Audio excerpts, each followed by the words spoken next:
Chapter 1032. Although Wine Sword Profound did not have the memories of his previous life, he was just a newborn Azura, but his spiritual wisdom was not low. People who had never cultivated would not know how difficult it was to cultivate. Wealth, companions, techniques, and land were the four essentials of cultivation. But strictly speaking, if one lacked any of the four essentials of cultivation, it would be difficult to progress in the path of cultivation. Therefore, once a good cultivation method was leaked out, it would instantly set off a reign of terror. And it was even more so in the sky martial world. Even a magic-modified version of the soul sculpting mantra that stopped at the space nether realm could create a big red dust society that would laugh proudly in the southern green forest. If it was a higher-level cultivation method, even the first-class and super first-class forces would not care about their face and would immediately send people to fight for it. Wine Sword Profound still did not know what the so-called Sage Realm was. But he could still understand the concept of being indestructible and having the same lifespan as heaven and earth. Not to mention a newborn Azura. Even those famous great cultivators and great demon beasts in the sky martial world would yearn for it. Here came the problem. The black dragon in front of him was only in the desolate demon realm. Even if it had strange magical powers, it was only SOSO. Let alone a sage, it was still a long way from the top of this world. If there was really a chance to become a sage, would it give it to him for no reason? However, Wine Sword Profound was a newborn Azura. Although his spiritual wisdom was not low, but spiritual wisdom and shrewdness were two completely different things. So Lin Yuan could see the hesitation in Wine Sword Profound's eyes with just a glance. Lin Yuan shook his head and said with a chuckle, "You are doubting me. Because if I had the method to become a sage, my cultivation would not stop at the desolate demon realm, right? I just don't understand." Jiao Jianxian did not hesitate at all. Instead, he replied in an extremely sincere manner. "This king is afraid that you still don't understand. So to speak simply, this world is vast and boundless, but it is not complete. Whether it is the cultivators or demon beasts in this world, they will all stop at the ancestor demon realm. Those who claim to have advanced further, in fact, have not changed in essence, but compared to those who have just entered, they have accumulated a little more. If they wanted to reach a higher level, they would have to leave this world and head to other medium-class worlds or upper-class worlds. This was because there was a limit to the capacity of a small-class world. Even if they accumulated enough Joss flames to break through, the will of this world would not allow them to do so. In the early years, there were still cultivators who left this world in pursuit of a higher realm. However, ever since the Guardian of the Heaven's Gate was established, not a single cultivator or demonic beast had left. In my opinion, those who think they can be the overlords of the minor Kiliacosm will suffer the consequences of their own actions in the near future. When the Heavenly Court and the Netherworld are established in this world from the chaos and the three realms are completed, this world will turn from a minor Kiliacosm into a medium Kiliacosm, or even directly into a great Kiliacosm. When higher realms appear, these guys who cut off their own great Tao will all become stepping stones for the experts of the new era. In the three realms, the Heavenly Court was ruled by the Heavenly Emperor and the Human King was ruled by the Human King. This king pointed his sword to the netherworld and was bound to become an existence like Tao. In the netherworld, there are 9 sages, and each of the 6 Tao masters leads one. At the time when the world is about to be completed, since there is a natural Azura, then the Azura Tao of the 6 Tao should be controlled by you. Lin Yuan's gaze was indifferent, and he said in a deep voice, "This is the will of the heavens martial world that chose you. Of course, this king can kill you again and make the position of Azura Tao Master empty. However, this is meaningless. This king doesn't care about a mere sage's great Tao Master." Jiao Jianxian looked at Lin Yuan in a daze, and his 1,000 eyes were filled with a blank expression. There was no other way.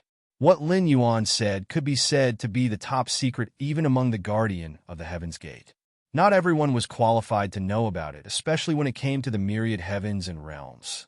The natives of the heavens martial world might have some guesses, otherwise there wouldn't be so many amazing people who left this world. However, Those who had the courage to step into a wider world didn't come back. The rest of the people didn't know about the myriad heavens and realms, or they didn't have the courage to leave the heavens' martial world. So they could only spread the word that the bitter sea outside the heaven's gate was an evil place. No matter how powerful the cultivators were, they would be killed by the strange creatures living in the bitter sea. It didn't matter who spread the words or what their goal was. In fact, it didn't matter anymore. The principle of 3 people becoming a tiger was also applicable here. In these years, the guardian of the heaven's gate had been spreading the word about how bad the environment in the bitter sea was, and how many cultivators who could suppress an era didn't even have a corpse left after stepping into the bitter sea. In any case, the heavens' martial world was only a small world. Those cultivators and demonic beasts who left this world either died or broke through. No matter what the situation was, they wouldn't be able to return to the heavens' martial world. Unless the 3 realms and 6 Daos were completed, when this world finished upgrading, there might be some ancient cultivators who crossed over and returned. As time passed, the rumor spread more and more widely. The number of great cultivators and demonic beasts who dared to step out of the heaven's gate became fewer and fewer. Thus, this rumor that Lin Yuan knew to be a lie with a single glance actually became the consensus of the cultivators of the heavens' martial world. However, although Wine Sword Mystery didn't understand what Lin Yuan was talking about, the general meaning was very clear. When the heaven and earth were completed, there would be cultivators who were more powerful than the current experts. They might come from other worlds, or they might be natives of this world. And this Black Jiao was currently planning to enter the netherworld. The so-called Earth Saint was actually completely ignored by this Black Jiao. The Azura Dalord sounded very powerful, but it seemed that he was just a worker under this Black Jiao. Wine Sword Mystery thought for a moment, and the Azura King, celestial body, slowly dissipated, revealing his normal appearance once again. He said in a deep voice, "Then, what do I need to pay? Is it just to submit to you?" "That's right." Lin Yuan nodded slightly, and a hint of joy flashed past his eyes. Just like what he said, the natural Azura should be the Azura Dalord. This was not his choice, but the choice of the world will. Now was not the time to shed all pretense of cordiality. Even if Lin Yuan cultivated the all-life scripture, he couldn't casually kill Wine Sword Mystery and plot to become the Azura Dalord. But this didn't mean that Lin Yuan could only be a bystander, so he chose to subdue Wine Sword Mystery. More importantly, the so-called method to become a saint was just the all-life scripture. In the future, when Wine Sword Mystery became a saint, it would be because of the support of the power of the earth, which would not be inferior to a saint's battle prowess. In addition, his primordial spirit was entrusted to the netherworld, which could be considered as a kind of immortal. It didn't matter what method he cultivated. Chapter 1033. But if Wine Sword Mystery practiced the all-living scripture, although the all-living scripture was not the kind of overbearing cultivation method that would put one's life and death in the hands of the one who practiced it, there would still be a connection between the two. Even if Wine Sword Mystery became a saint of the earth, his every move could not be hidden from his eyes.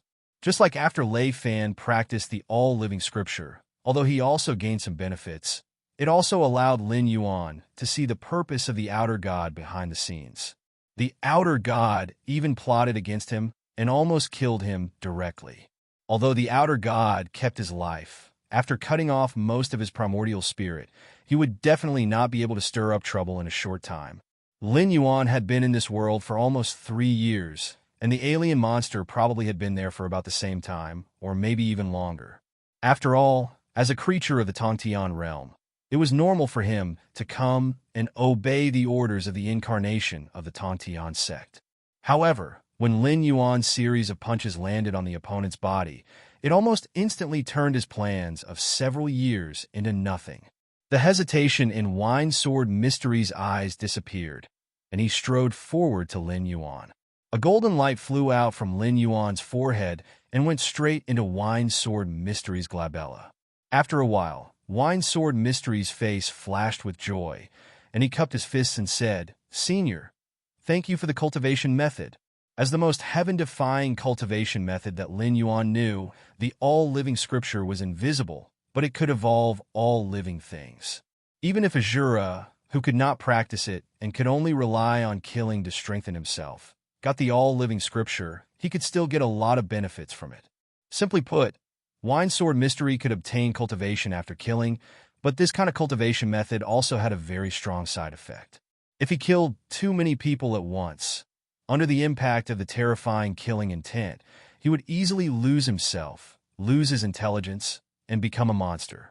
Even the Azura was very afraid of this. But according to the method of the all-living scripture to deal with the killing energy, not only the efficiency of the improvement was higher, but also the horrible killing intent did not need to be feared. Not to mention how noble the Tao seat of an Earth Saint was. Just the practicality of this technique made Wine Sword Profound feel that he had profited greatly. As Wine Sword Mystery and Lin Yuan reached a consensus, the willow branches in the sky slowly fell down, and the barrier that isolated the heaven and earth disappeared. However, this time, there were no curious gazes from other directions. After all, every time something appeared around Lin Yuan, it was beyond their understanding, and it was more and more terrifying. Especially this time, it was even to the extent of isolating the heaven and earth. If the one who attacked this time had the same temper as the one from the Endless Sea, he would have died on the spot with just a glance. The willow branch did not act as Lin Yuan had expected. Instead, it slowly descended in front of Lin Yuan. Ding! Congratulations to the host for obtaining the approval of the Patriarch of Yangmei. You have received the supreme treasure, the Willow Branch. Name, Willow Branch. Type, Connate Magic Treasure Grade. Position Special Feature, Space Locking Lock Space.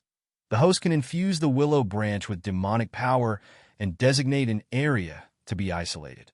Before the host's demonic power is exhausted or the isolated area is removed, the isolated area cannot be exited or entered.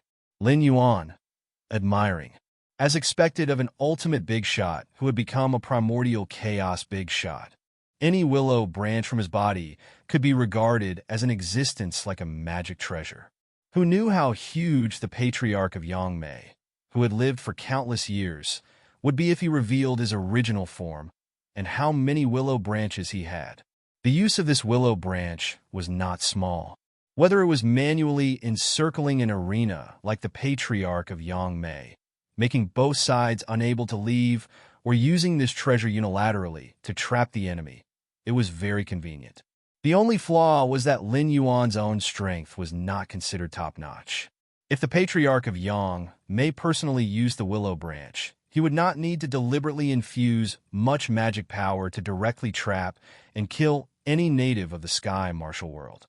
However, if Lin Yuan used this treasure, even if the opponent was only a desolate demon realm or a void netherworld realm existence, it would not take long for the opponent to exhaust the demonic power of the willow branch and escape.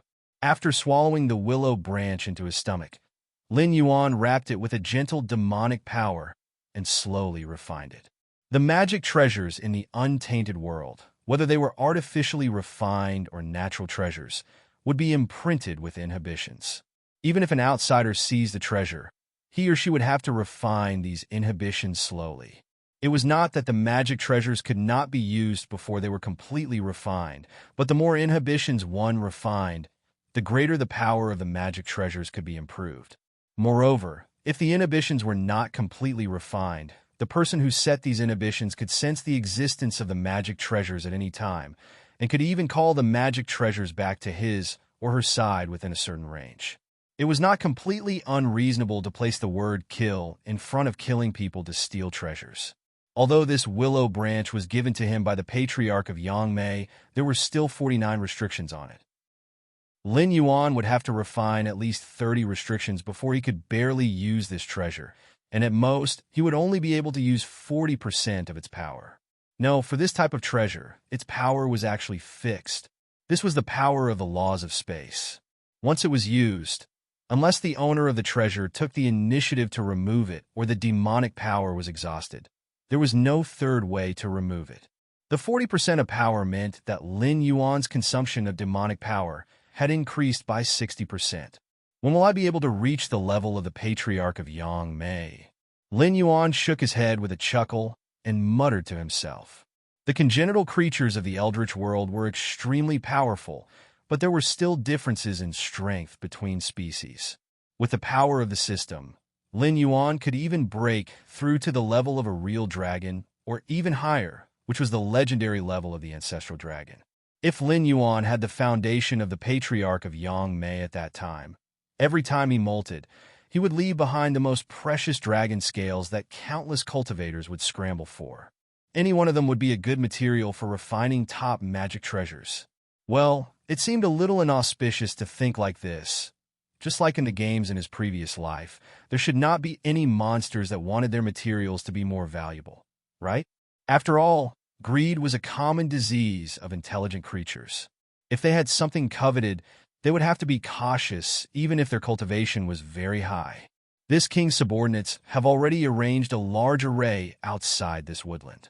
Once this king leaves this place, the array will be activated. At that time, everything here will turn into ashes. You can't stay here anymore. You will enter the Hungduan Mountains with this king, or you will stay alone in the northern frontier to gain experience. When this side of the world is completed, this king will summon you again. Lin Yuan turned his head and focused his attention on the wine sword mystery again, and asked with cold eyes. Chapter 1034. No matter how high an Azura's intelligence was, it was still an Azura. It could not suppress its desire to fight.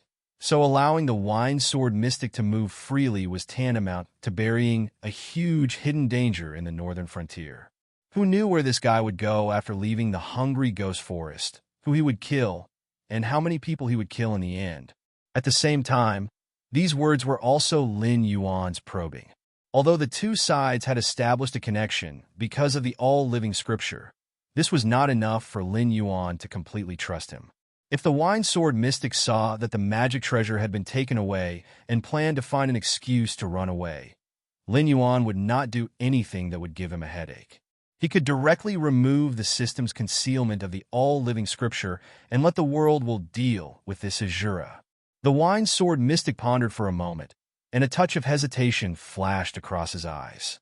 However, very quickly, his expression became serious, and he said in a deep voice, "Since I have memories, I have been wandering in this forest. Every time I want to leave, there will be a voice in the depths of my heart reminding me that I must eradicate all the hidden dangers in this forest. Otherwise, I absolutely cannot leave this place. No matter how hard I try, my body does not listen to me, and I cannot leave this place at all. If Senior wants to flatten this place, perhaps it is time for me to leave." Speaking up to this point, he stretched out his hand to touch his nose and smiled bitterly. "I've always been unwilling to be bound here, but when it's time to leave, I don't know where to go. I hope that Senior will be merciful and allow me to follow Senior." The strong obsession from the wine sword mystic when he was alive was not something that this natural Azura could ignore. Just like Lin Yuan clearly had the strength of the 8th level of the desolate demon realm, when he possessed Guan Zhaoshan's body, he had to honestly complete the last wish left by Guan Zhaoshan. This was not because mortals had the ability to restrain desolate demons, but because the so-called God's Descent was a kind of contract. What bound Lin Yuan to complete those things was not Guan Zhaoshan's will, but the omnipresent power of the rules. The relationship between the innate Azura and the wine sword mystery was similar to this kind of contract. Innate Azura was born with the help of wine sword Xian's corpse. Although he didn't inherit everything of wine sword Xian, he had indeed succeeded in descending. But he also had to pay a price. Before completing wine sword Xian's obsession, he could only be active in this forest and was not allowed to take half a step out. But even though he was also working hard to hunt hungry ghosts, although these undying people didn't have high intelligence, their vigilance and intuition were even more terrifying. Ordinary wild beasts knew how to avoid powerful predators, but these hungry ghosts naturally avoided innate Azura like a tiger. In addition, the area of the starved ghost forest was not small, so his harvest was not big. and it was far from enough to complete the liquor sword mysterious obsession. Lin Yuan was silent for a moment. His figure flashed and appeared directly in front of Wine Sword Xian. He swung his tail that was like the tip of a spear and directly pointed at the center of Wine Sword Xian's eyebrows. Immediately, a translucent figure was suddenly hit out from Wine Sword Xian's body. After shaking for a while, the figure obviously faded a lot. It took a long time for it to condense into a human form again. It was the appearance of Wine Sword Xian when he was alive. Greetings to the Dragon King. Spirit Body Wine Sword Xian cupped his hands towards Lin Yuan. There was some sadness in his eyes. Lin Yuan nodded slightly and said in a deep voice, "Although this king does not know what you did, but according to the rules of the netherworld, you used your own soul as a sacrifice to summon such an Azura.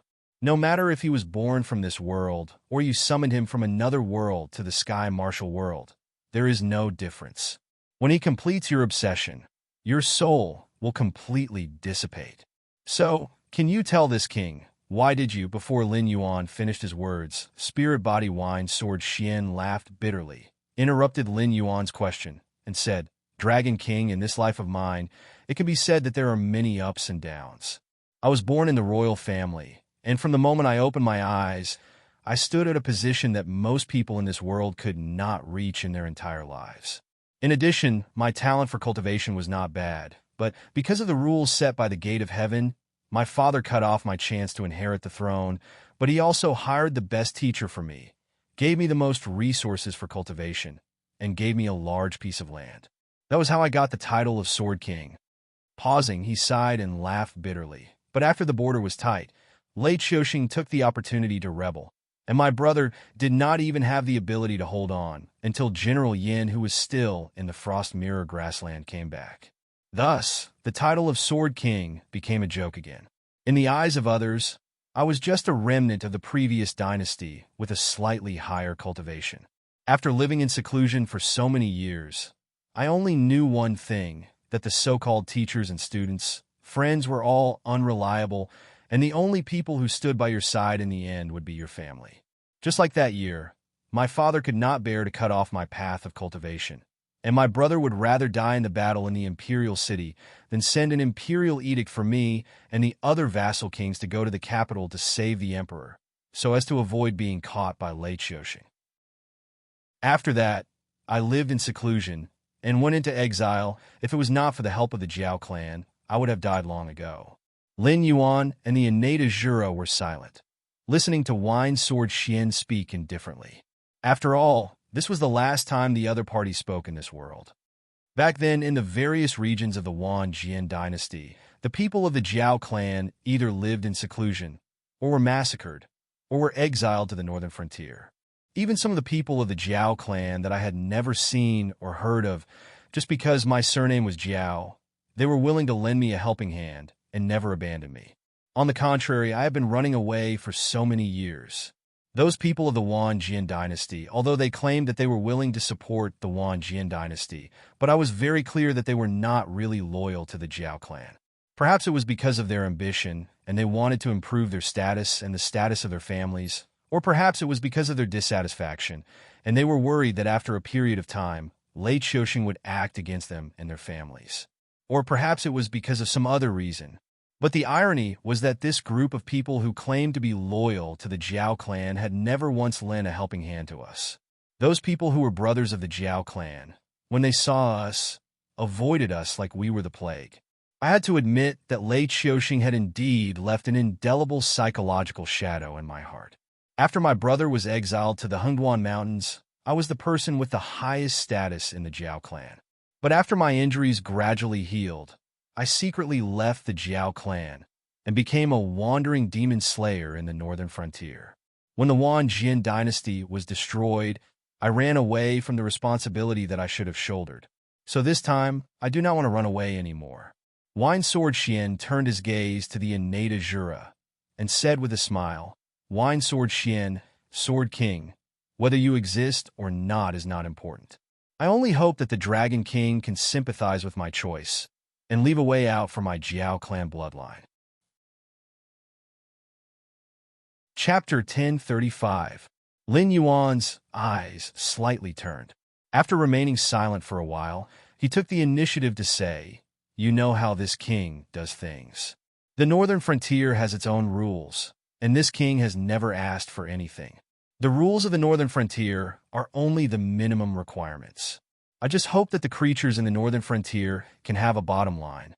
As for the northern frontier, if you want to sit in a high position, it depends on your own abilities.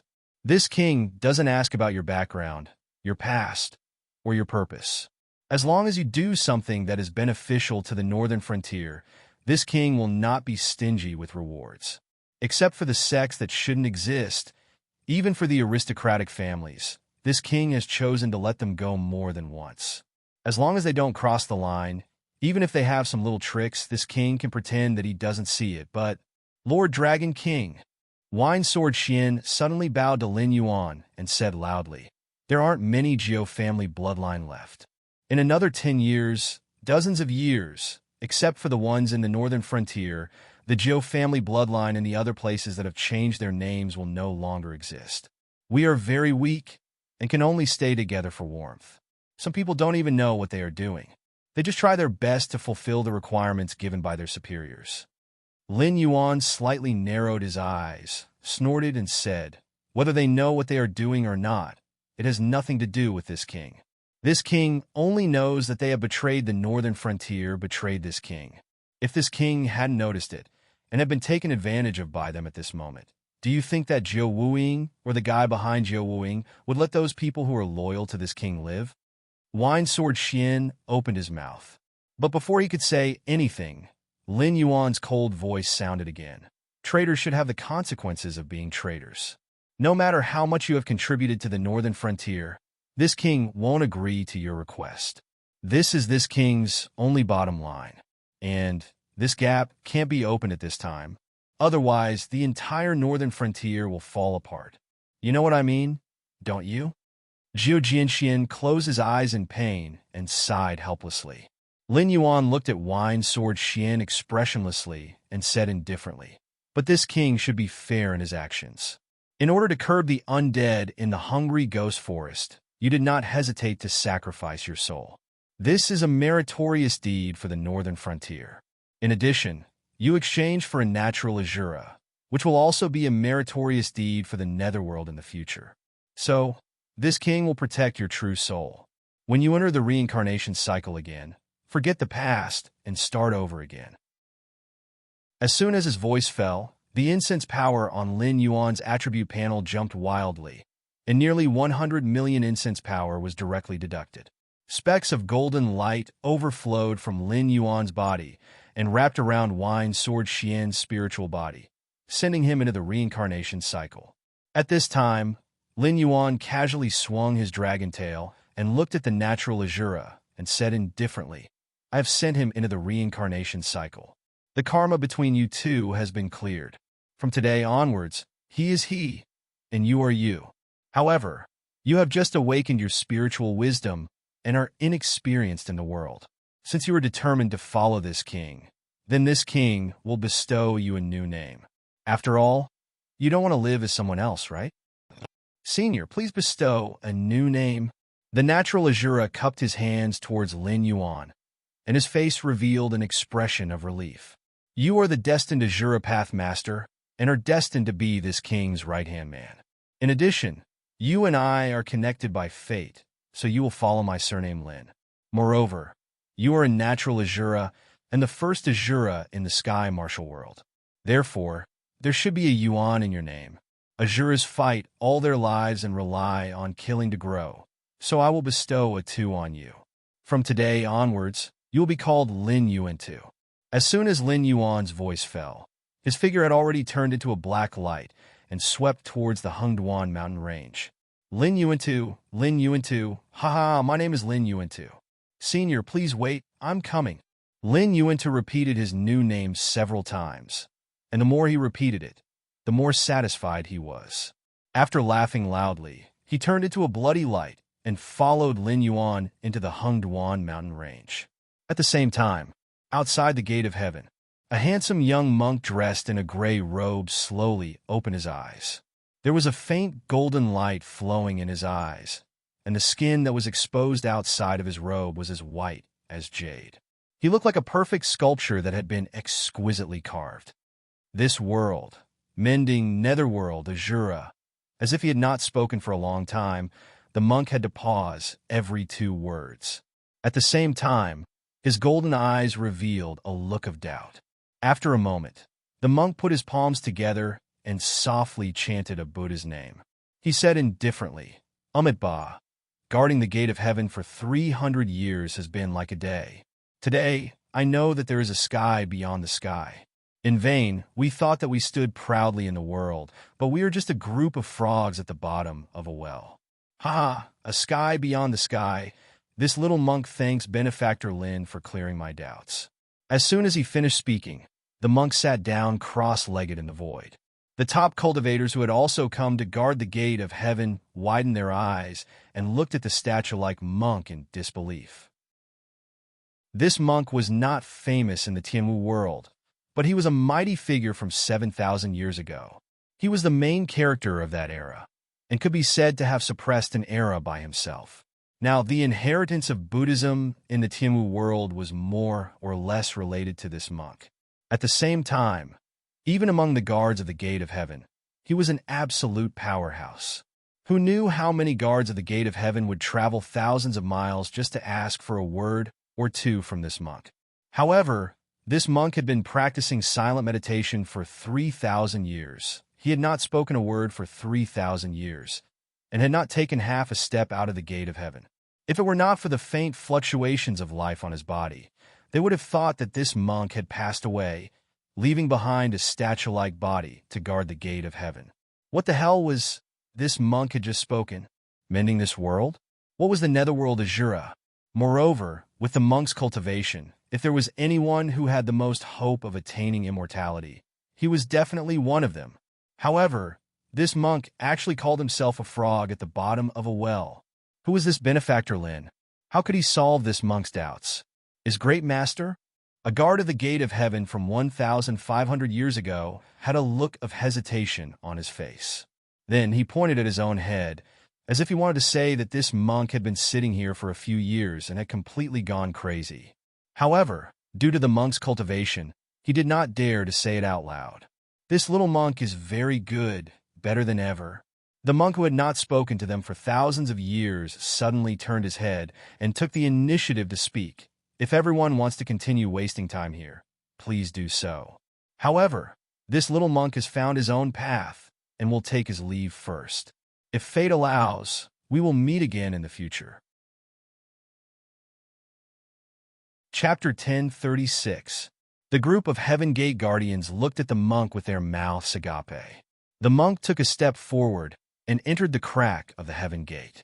He walked into the sea of bitterness that had been regarded as a forbidden zone by the cultivators of the Heaven Martial world for thousands of years.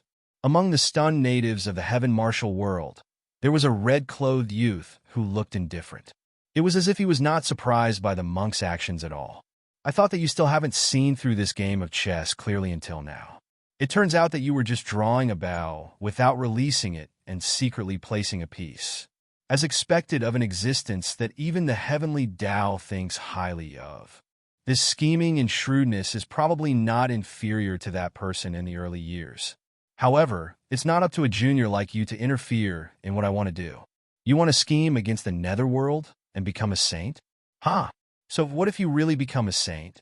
When this world is repaired, there will be time for you to cry. I want to see how much strength you have left to fight with me at that time. If not for the fact that you are still useful, I would have already killed you. Do you really think that I am afraid of Yang Mei? A playful smile appeared on the red-clothed youth's handsome face. He was secretly planning his follow-up plan. The red-clothed youth was the youth incarnation of the Tongtian sect leader. He used the name Song to sneak into the Heaven Gate Guardians. He had been in hiding for many years in order to plan the secret of the Heaven Martial world. Even the disappearance of the Demon Court and the rise of the Heaven Gate Guardians were his secret plans. His goal was to gather the experts of the Heaven Martial world and use various methods to borrow their strength to find the secret for himself. However, after many years of fruitless results, he was certain that the secret that could kill Hongjun had not been fully matured. It would only appear along with a major event that could shake the entire Heaven Martial world. In other words, as long as the Heaven Martial world was not repaired, the secret would not be revealed. Now that Lin Yuan had been chosen as the Nether King by the will of the world, he naturally took on the task of repairing the three realms. If not for that, he would have already killed Lin Yuan, this threat. As for the fact that they were all comrades who fought against Hongjun, in the mortal world, loyal officials might not even be friends with each other, let alone in the crueler world of cultivation. Moreover, looking at the history of the whole untainted world, it was not difficult to see that Sanqing had his own characteristics. For example, the Grand Elder had always acted like a good man, mediating the conflict between Tongtian and Yuanshi. However, he was more scheming than anyone else. Even Haotian Emperor was set up by the Grand Elder, let alone other existences who were enemies of the Grand Elder. Then there was Yuanshi. To be honest, Yuanshi could be said to be the one with the least evil intentions among the Sanqing.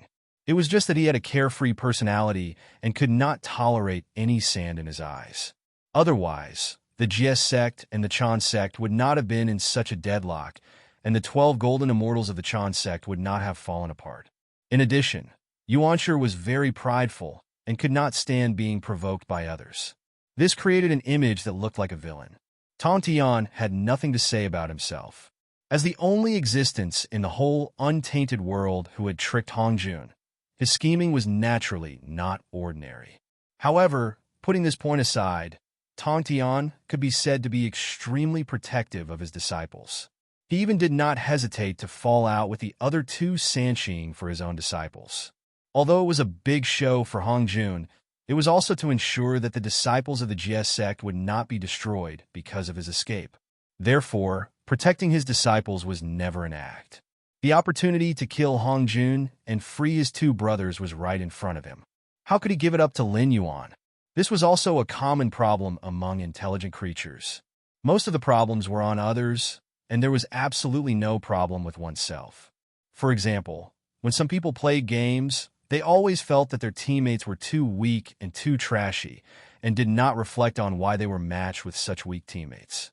This example was just right for Tongtian and Lin Yuan, because Tongtian felt that if he got the treasure that could kill Hongjun, he would definitely win.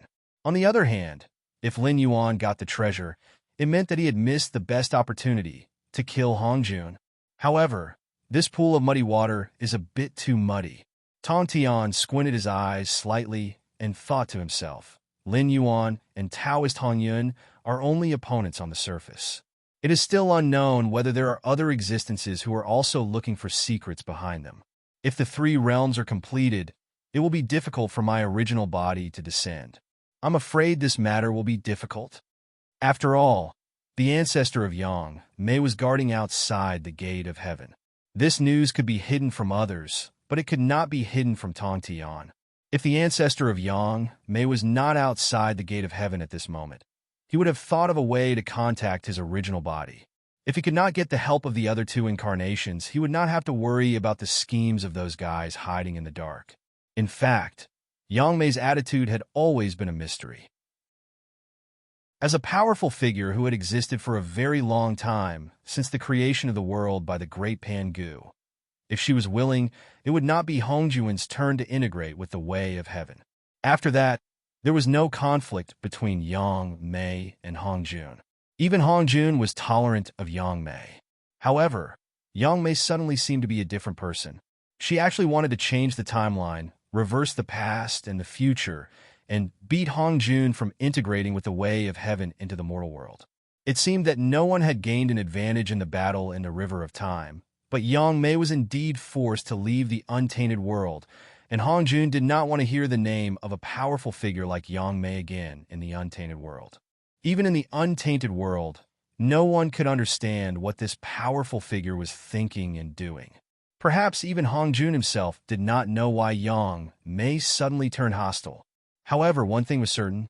Although the original body of Tongtian was not the same as before, it could still be said that he would definitely die if he faced an opponent like Yang Mei in the Sea of Bitterness. Lin Yuan's timing was indeed excellent. Even if he used all his means, he could not contact the original body under the nose of Yang Mei. Moreover, Lin Yuan had clearly killed 2 fox demons under Yang Mei's command, but Yang Mei was not angry. Instead, she broke off a willow branch from her body and gave it to Lin Yuan as a magic weapon. From this, it could be seen that Yang Mei's attitude towards this black Jiao was still mainly friendly. If necessary, Yang Mei was afraid that she would personally fight for that secret. I hope there are still variables. Tong Tian sighed softly in his heart, shook his head, and turned back into the crowd. Hongduan Mountains near the Stoneclaw Jungle. Chapter 1037. Hongduan Mountain Range, near the Stenedelan Forest. Li Zhongxing was riding a warhorse with the bloodline of a demon beast. His right hand gripped the hilt of the sword at his waist tightly. His gaze was so gloomy that it was almost dripping water. This time, Lin Yuan had entered the Hongduan mountain range. It could be said that he had mobilized all the forces that could be mobilized from the northern frontier. Such an action was tantamount to taking a huge gamble. He was betting that after the mastermind behind the scenes was severely injured, everything in the northern frontier would be stabilized. Even those aristocratic families would not cause any trouble at this time. Of course, if the aristocratic families in the northern frontier rebelled, the northern frontier could easily suppress them. After all, at this time in the northern frontier, if the aristocratic families started to become stronger, it was equivalent to becoming a fat piece of meat in the eyes of the embroidered uniform guards and the Northern Territory Chamber of Commerce. Therefore, not only did they not want to improve, but they also regarded being weak as an honor. If these guys who were scared out of their wits rebelled without external help, that would be a truly unforeseeable thing. However, after mobilizing almost half of the forces in the northern frontier, there was naturally no problem in traversing the demon beast forest. After all, low-level demon beasts and wild beasts were simply unable to threaten this huge army. Even if there were a few hungry low-level beasts that tried to rob the supplies, they were now roasted meat on the campfire in the camp. In fact, so far, the situation was not bad. However, for some reason, Li Zhongxing always had a feeling of unease. It was as if in the forest that he could not see, there were countless hungry predators that had already prepared a trap and were waiting for them to deliver themselves to their doorstep. Am I overthinking? Li Zhongxing laughed involuntarily and shook his head. After all, the Hongduan mountain range had resisted the power of the northern frontier for a day or two. The Northern Territory Chamber of Commerce could pass through normally, but as long as someone was related to a certain government office in the northern frontier, once they entered the Hongduan mountain range, they would end up disappearing without a trace. However, the problem was, did the other party really have the ability to take down such a huge army? If the other party had such an ability, why would they still stir up trouble in the Hongduan Mountains? If they directly attacked the northern frontier might not be able to withstand it. Li Zhongxing tried to comfort himself. However, the uneasiness in his heart still lingered. Li Zhongxing took a deep breath and reached out to summon his personal guards. He said in a deep voice, "Although we are almost at Dragon King's territory, we cannot let down our guard. Although the army is not tired from the long journey, the supply lines are very long. If there is a problem with the supply lines, our entire army will be destroyed. Therefore, pass down this order. The army will set up camp here and send someone to the rear to urge the supply lines. We will continue our journey tomorrow morning." Here, the bodyguard cupped his hands in acknowledgement. Li Zhongxing narrowed his eyes slightly and said in a deep voice, "There is one more thing. This general has always felt a little uneasy. When the army sets up camp, send out all the scouts and have them report back every half an incense stick's worth of time. This general will grasp all the nearby information in real time." The bodyguard was slightly startled and said with a strange expression, "Haven't the scouts been sent out?" According to the rehearsal plan, as long as the army starts to slow down, all the scouts will leave the army to explore the nearby situation so that the rear can determine where to go next. Could it be? Li Zhongxing's expression changed. There was indeed such a thing during the rehearsal. However, he was too anxious at the moment and almost forgot about it. He finally knew why he had been feeling uneasy all this time. It had been almost 2 hours since the army slowed down. Not a single scout had returned to the camp to report the situation. Moreover, this was not the main point. The main point was that Lin Yuan was clearly equipped with the communication system. He could communicate with them with a thought. Even if something unexpected happened, those scouts should have contacted them long ago. However, it was silent. It was as if there were no scouts in their army at all. It also meant that the scouts that were separated from the main army were all in trouble. And the enemy acted so fast that the scouts didn't even have the time to send out the most basic warning. They just disappeared directly, just like the spies that were sent to the Hengduan Mountain. If there was really an enemy, how strong must he be to be able to wipe out all the scouts in an instant? Each scout team was made up of 12 people. One of them was Yi Busho, 2 were genie guards, and 3 were members of the Association of the Demon Emperor. In other words, they were wandering warriors and demon slayers. Anyway, they were all cultivators who made a living near the Hengduan Mountain. The rest were elite soldiers trained by the Northern Battlefront Army. Regardless of cultivation, such a team should be able to deal with all kinds of unexpected situations. How could they disappear directly without even sending out a warning? After calling several times through the communication system, Li Zhongxing finally swallowed his saliva with difficulty. Through the communication system, he ordered the army again. Everyone, stop moving forward. So far, the scouts we sent out are still missing. This is undoubtedly an ambush that the enemy has planned for us. Therefore, we are now surrounded by the enemy. Set up camp and prepare for defense. Everyone, brace yourselves and get ready for battle at any time.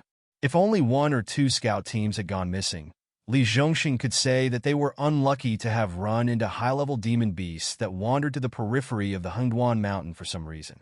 But all the scouts had gone missing inexplicably, which meant that the enemy had already known that the army of the Northern Battlefront was going to enter the Hengduan Mountain. And they had set up an ambush at the place where they had to pass, waiting for them to come in. So now, the battle could break out at any time. Although directly saying it would affect the morale, if he chose not to say it and they were suddenly ambushed, it would not be as simple as low morale. It would not be impossible for the whole army to collapse. After all, not all generals had the ability to command a super large army in battle, even if they had the communication system. After all, there was a limit to the calculation of the human brain. Without a certain talent, a battle of this scale could not be handled by one person. The guard pondered for a moment and said in a low voice, "Generally, in fact, I think the most important thing now is not to set up camp, but to find out who is surrounding us. Is it a demon beast or a human? After all, if the enemy has the strength to fight us head-on, why didn't they launch a surprise attack before we could react?" Chapter 1038. Beads of cold sweat the size of soybeans slowly seeped out of Li Zhongxing's forehead. He felt that his career had ushered in a huge challenge. At this time, there were not many choices in front of him. For example, he could set up camp here and wait for the Dragon King to come, then bear the infamy of dereliction of duty and incompetence. For example, he could continue to probe forward and see what kind of existence deliberately came here to ambush them. Although the former was safe, making such a decision was tantamount to letting Li Zhongxing label himself as incompetent. When the time came, he might not even be able to keep the military power of the Southern Expedition. The latter seemed feasible. After all, what the bodyguard said was reasonable. If the enemy had the strength to directly clash with their army, they might have taken advantage of the darkness to catch them off guard and even directly cause their army to collapse. But one could not lie to oneself. Just like everything had 2 sides, one could not only believe in the side that was beneficial to oneself. The former would certainly be scolded and reprimanded, but it was still a decision that a general should make. When the number and strength of the enemy were unknown, not choosing to take risks and instead preserving the integrity of the army was definitely not wrong for the overall situation. The latter seemed feasible, but one had to consider that it was not that the enemy did not have the strength to clash head-on with the army, but that they were not willing to do that kind of bloody battle. Instead, they deliberately showed weakness to provoke them, constantly dividing and devouring the small groups that were separated from the army to investigate the situation, achieving the goal of obtaining the greatest results with the least losses. Li Zhongxing narrowed his eyes slightly, thought for a moment, and then said in the command system, "The enemy's origin is unknown. I plan to personally lead the guards to investigate. From now on, I will transfer full command to the strategic command in the rear. All staff, prepare to connect with the strategic command. Be sure to let the rear know of the situation here as soon as possible so that they can make arrangements. If I also go and do not return, do not act rashly.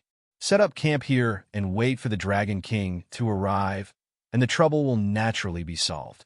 After thinking about it again and again, Li Zhongxing still made a decision. It had to be said that the decision was very moderate, allowing the army to continue setting up camp and building fortifications while waiting for reinforcements from the rear, while he led the elite guards into an unknown region to take the initiative to engage the enemy. In fact, if not for the existence of the communication system, such an order would definitely be extremely foolish. As the saying goes, the general is the soldier's guts. An outstanding general, even if he had the courage to fight 10,000 men, would still stay in the middle of the army. After all, if anything were to happen to the general, nearly 90% of the soldiers under his command would directly lose their will to fight. At the same time, what would usher in would be a tragic defeat. Therefore, usually in war, the act of killing the general and seizing the flag was also a direct way to obtain victory. When Li Zhongxing's voice fell, Lin Yuan, who was hurrying towards the army, paused slightly. The blue-white, vertical pupils narrowed slightly, and the demonic power was consumed. The range of the eye of God expanded rapidly. Except for some areas that were seriously disturbed by special forces, the images of the peripheral areas bordering the Hengduan Mountains and the northern frontier were all presented in Lin Yuan's mind.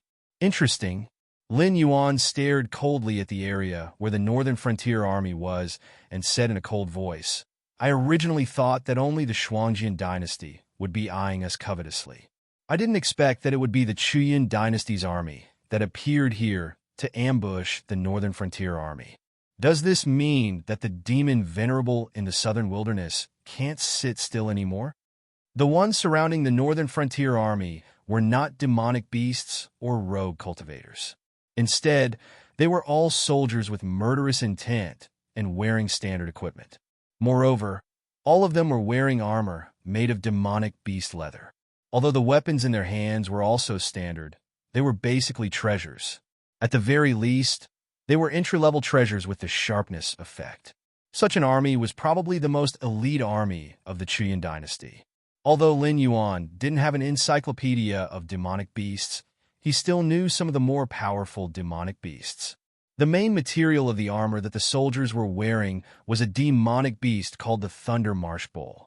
Although it was far from the bloodline of divine beasts like the Dragon Tribe and the Kirin Tribe in the Tiamu world, it was definitely not inferior to demonic beasts like the Fox Tribe and the Ape Tribe.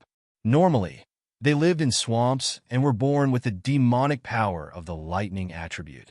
Once the tribe reached a certain size, the swamps that they lived in would directly become areas covered by thunderclouds all year round. Even Heaven Star Realm cultivators wouldn't dare to enter such a thunder marsh. The armor made of the Thunder Marsh Bull's leather probably weighs more than 500 kilograms. These soldiers are all wearing 6 to 8 sets of leather armor when they fight. Therefore, they are basically all Heaven Star Realm cultivators. These people should be the legendary Chuyan dynasty soldiers, right? In order to deal a heavy blow to the northern frontier before it matures, the Chuyan dynasty has really put in a lot of effort. Didn't they think that if these soldiers were all trapped in the Hengduan mountain range, the Chuyan dynasty wouldn't be able to withstand the fury of the northern frontier? Lin Yuan's gaze was cold as he spoke slowly. The Chuyan dynasty soldiers were somewhat similar to the Wei dynasty soldiers during the Warring States period in his previous life. However, their combat strength was on a completely different level. Back then, the Wei dynasty's soldier selection was terrifying. They were required to wear 3 layers of heavy armor and iron helmets, be able to fire 12 stone crossbows, and carry 50 crossbow bolts on their backs. They were also required to carry a long spear or an iron halberd, have a sharp sword at their waist, carry 3 days' worth of rations, and be able to travel more than 100 miles in half a day. In that era, where malnutrition was widespread, such requirements were tantamount to challenging the limits of the human body. However, the Wei dynasty's soldiers didn't fail to live up to such terrifying requirements. During the Wei dynasty's peak, they only had 50,000 Wei dynasty soldiers, but their battle record was equally terrifying. According to the records in Wu Zi's Inspirational Scholar, during the Battle of the Yin and Jin dynasties, Wu Qi led 50,000 Wei soldiers to fight against the Qin dynasty. They defeated the Qin dynasty's army, which was 10 times their number, and created an extremely rare battle in the entire history of war. It was the same for the Qin dynasty's soldier selection. Not to mention the other equipment and the baggage that they carried with them. Just the 6 sets of Thunder Marsh Bull's leather armor added together already weighed close to 2,500 kilograms. Even a Heaven Star Realm cultivator wouldn't have an easy time wearing such heavy armor in battle. This was especially so for the Qin dynasty. They never had any powerful blacksmiths or array masters. They simply ground the materials from demonic beasts into various materials and directly put them to use. There was no way to ensure the quality and reduce the weight at the same time. Therefore, the number of the Qin dynasty's soldiers was never increased. However, their combat strength was truly terrifying. Chapter 1039. No matter how intense the battle between mortals was, it would only last 3 to 5 minutes. After all, the strength of a human body was limited. If they used all their strength for every action, even the fiercest of fiercest men would be exhausted quickly. However, when cultivators mobilized their aura energy and vital energy to fight, unless there was a huge disparity in strength or one side caught the other off guard, it was normal for a head-on battle to last for 3 days and 3 nights.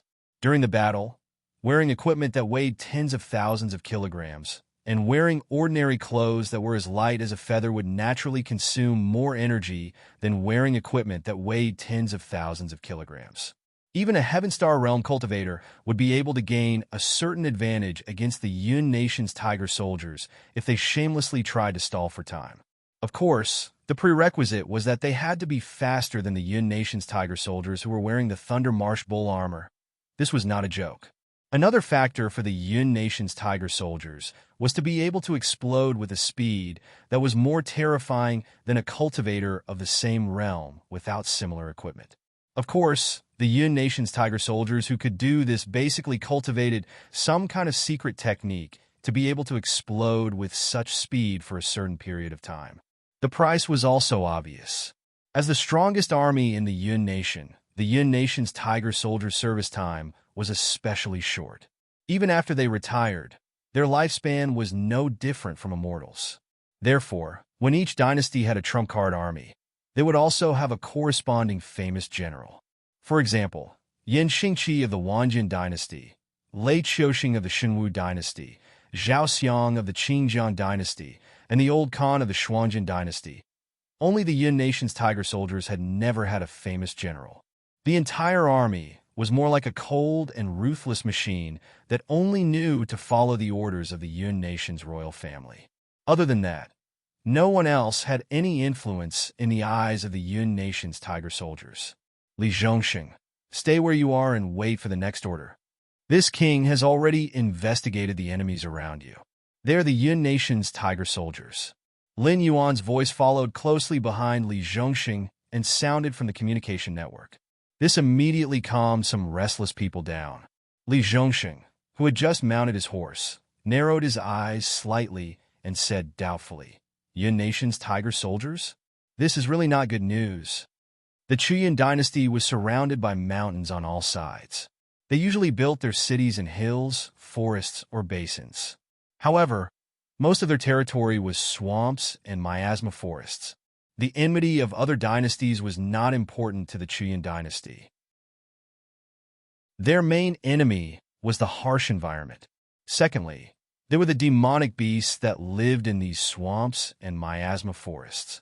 The demon Venerable that had seized the southern wilderness of Azure River and bordered the Chuyan dynasty, was also their main enemy. As the Chuyan dynasty's trump card army, the Yun nation's tiger soldiers weren't weak. However, among the trump cards of the 7 dynasties, they were the least impressive. They weren't as immovable as Shun Lin Jun, nor were they as aggressive as the Shui Liao Knights. However, they were extremely good at fighting in forests and swamps. Their main advantage was their insidiousness. All kinds of blow darts and poison arrows made in the Yun nation were not only difficult to detect, but also highly toxic. Even a scratch could be fatal. The armor that they wore was made from the leather of the Thunder Marsh Bull, which also contained a special thunder spiritual force. If an external force hit this armor, the armor would quickly reflect the thunder spiritual force as a counterattack. Although this level of thunder spiritual force wasn't fatal, even a Heavenly Star Border Realm cultivator would be paralyzed for a moment under this level of thunder spiritual force. A battle between experts only lasted for a moment. When 2 Heavenly Star Border Realm cultivators fought with all their might, if one of them suddenly froze for a moment, the other would take the opportunity to take his life. As someone who originated from Shun Lin Jun, Li Zhongxing didn't know the trump cards of the various dynasties like the back of his hand. However, he had also fought with Shun Lin Jun before and left behind some records. For example, the Qingjiang Victorious Army and the Frost Mirror Barbarian Army were almost completely understood. The Yun nation's tiger soldiers that bordered the Qingjiang dynasty were also Shun Lin Jun's potential enemies. Naturally, it was impossible for Li Zhongxing not to investigate them. The Blackwater Army was almost completely annihilated, and Shun Lin Jun was completely annihilated. The Fallen Star Army was stationed at the banks of the Wei River. Now that the northern frontier had entered the Hengduan Mountains, there was no one who could be compared to the Yun nation's tiger soldiers. Even if there was, they might not be able to clash with the Yun nation's tiger soldiers in such a mountainous terrain.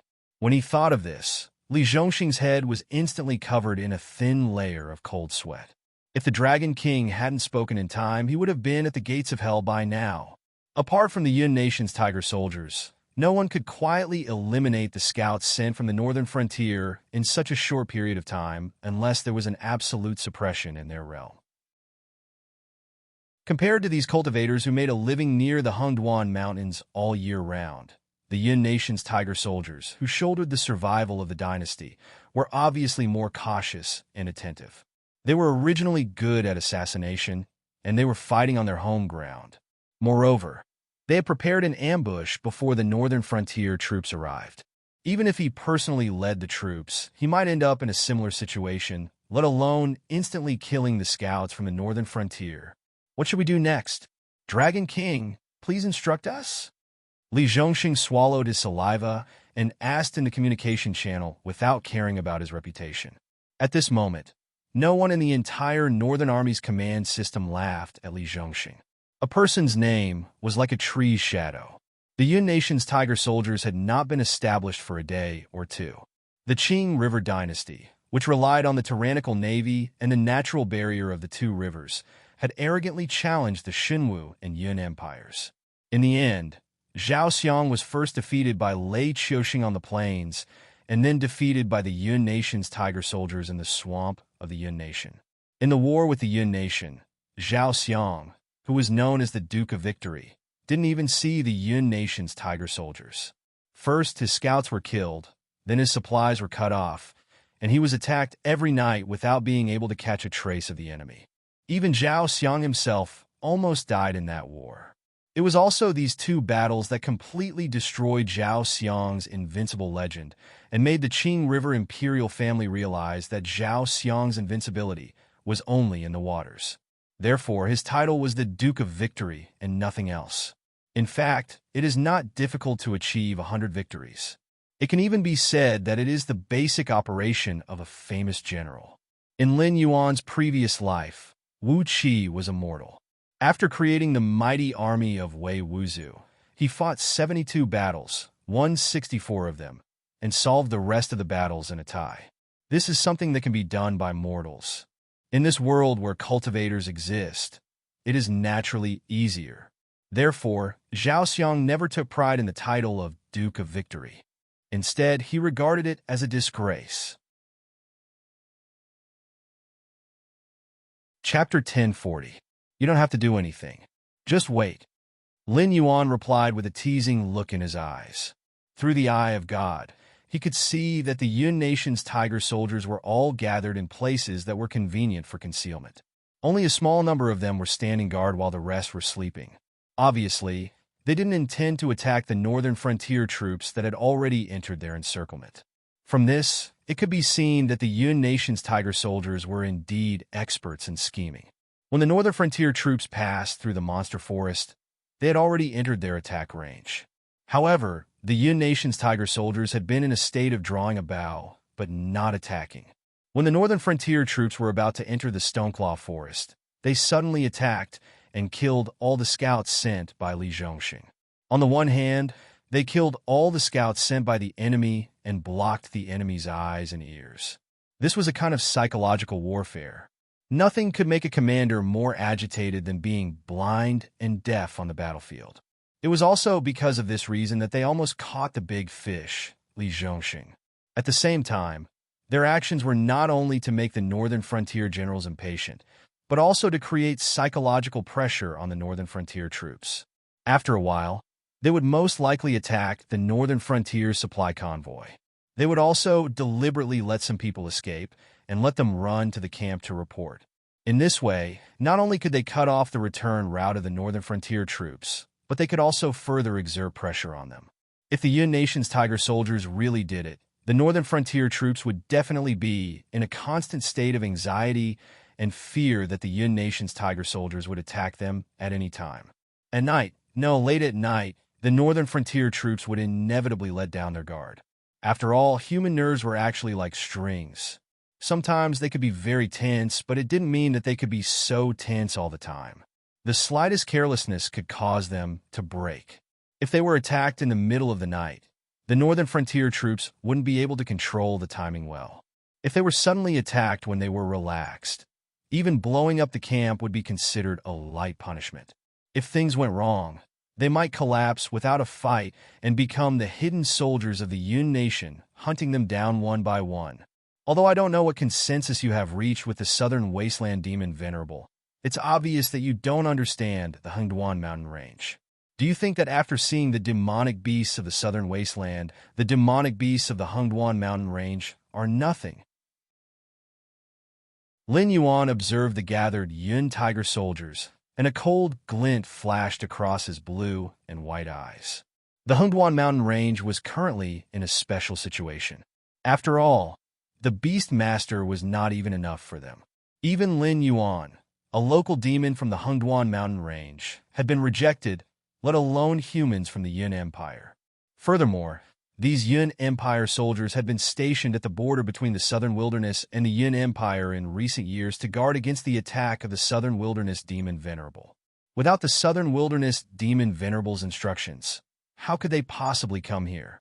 If their own demons didn't give them any face, how could they expect the demonic beasts of the Hengduan mountain range to give face to the Southern Wilderness Demon Venerable?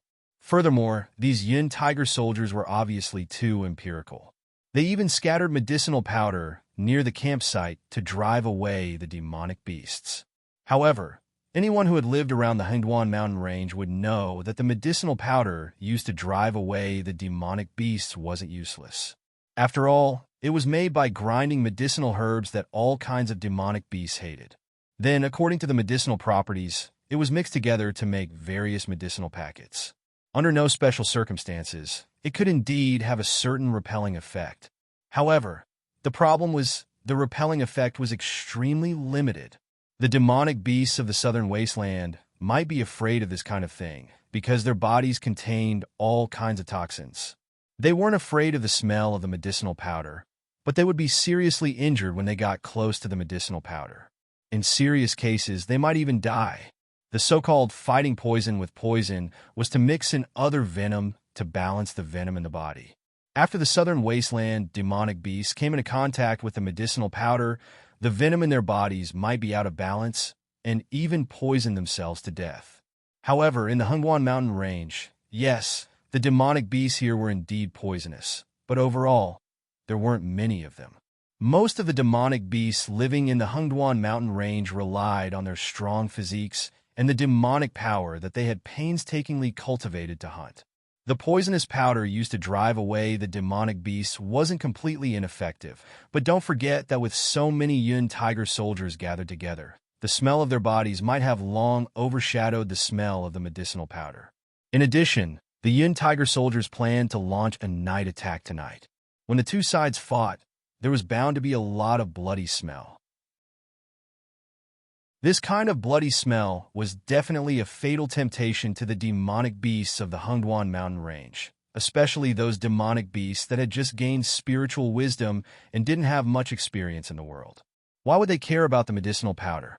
To give a disgusting example, if a person was walking on the road and saw a cesspool, he would naturally choose to avoid it. However, if this person knew that there was wealth hidden in the cesspool that could last him a lifetime, he would most likely resist the disgust and jump in to retrieve the wealth. Although it was disgusting, how many people could resist the temptation when the treasure was right in front of them? Cultivators were such treasures to demonic beasts. Humans hunted demonic beasts for the various materials and demonic cores condensed from demonic power. On the other hand, demonic beasts liked to eat human cultivators who trespassed into their territory, because these cultivators had used large amounts of spiritual items when they were young and had used large amounts of spiritual items to build their foundation. Regardless of whether it was humans or demonic beasts, it was impossible for them to completely absorb the essence of all the spiritual items. After all, not everyone had a cheat like Lin Yuan, so there would definitely be residual spiritual items in their bodies. In the eyes of demonic beasts, such existences were just precious spiritual items that could move around. It was precisely because of this that although the northern frontier was poor, they could still rely on the mountains to make a living. This was because in the eyes of demonic beasts, mortals had no value. If they had the time, they might as well use it to hunt other demonic beasts. When mortals from the northern frontier entered the demonic beast forest, most of them died because they provoked some spirit-awakening realm demonic beasts or were lucky enough to pick some precious spiritual items. Otherwise, only wild beasts would want to eat mortals. Under the circumstances, one had to pick the best food to eat, right? It was uncertain how many soldiers there were from the Yun nation, but Lin Yuan roughly estimated that there were no less than 30,000 of them. For an ace troop like them, whether it was the cultivation techniques they cultivated or the various spiritual items provided by the Yun nation's imperial family, they were definitely the best supplies. In the eyes of the demonic beasts in the Hungduan mountains, they were definitely the best of the best. They had not been attacked until now only because the demonic beasts had not gathered enough strength to eliminate them. Chapter 1041. However, Lin Yuan had already seen it. There were already some greedy demonic beasts eyeing the gathering place of the Yun nation's tiger soldiers. Lin Yuan didn't doubt the professionalism of the Yun nation's tiger soldiers. Whether it was the selection of a hidden gathering place, the timing of the attack, or even the psychological suppression of the northern frontier troops, they were all very experienced. If Lin Yuan hadn't spoken, they could have even gotten rid of Li Zhongxing, the commander of the army, in advance before the war officially started. However, this army, Lin Yuan directly pronounced a death sentence. Veterans and generals were the precious wealth of an army. The more famous the army, the more it needed an unparalleled general to lead it.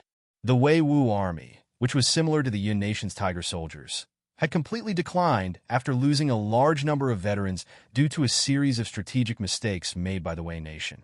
The source of soldiers and equipment were indeed important factors in forming a strong army. However, there was an old saying in Lin Yuan's previous life that said, "Having an old man at home is like having a treasure." This saying was also applicable in the army. Perhaps after reaching a certain age, the veterans would no longer be as brave as the recruits. However, they had rich combat experience and knew when to make the right decision. When there were enough veterans, they didn't even need the general to give them orders. They would act on their own and bring about a glorious victory.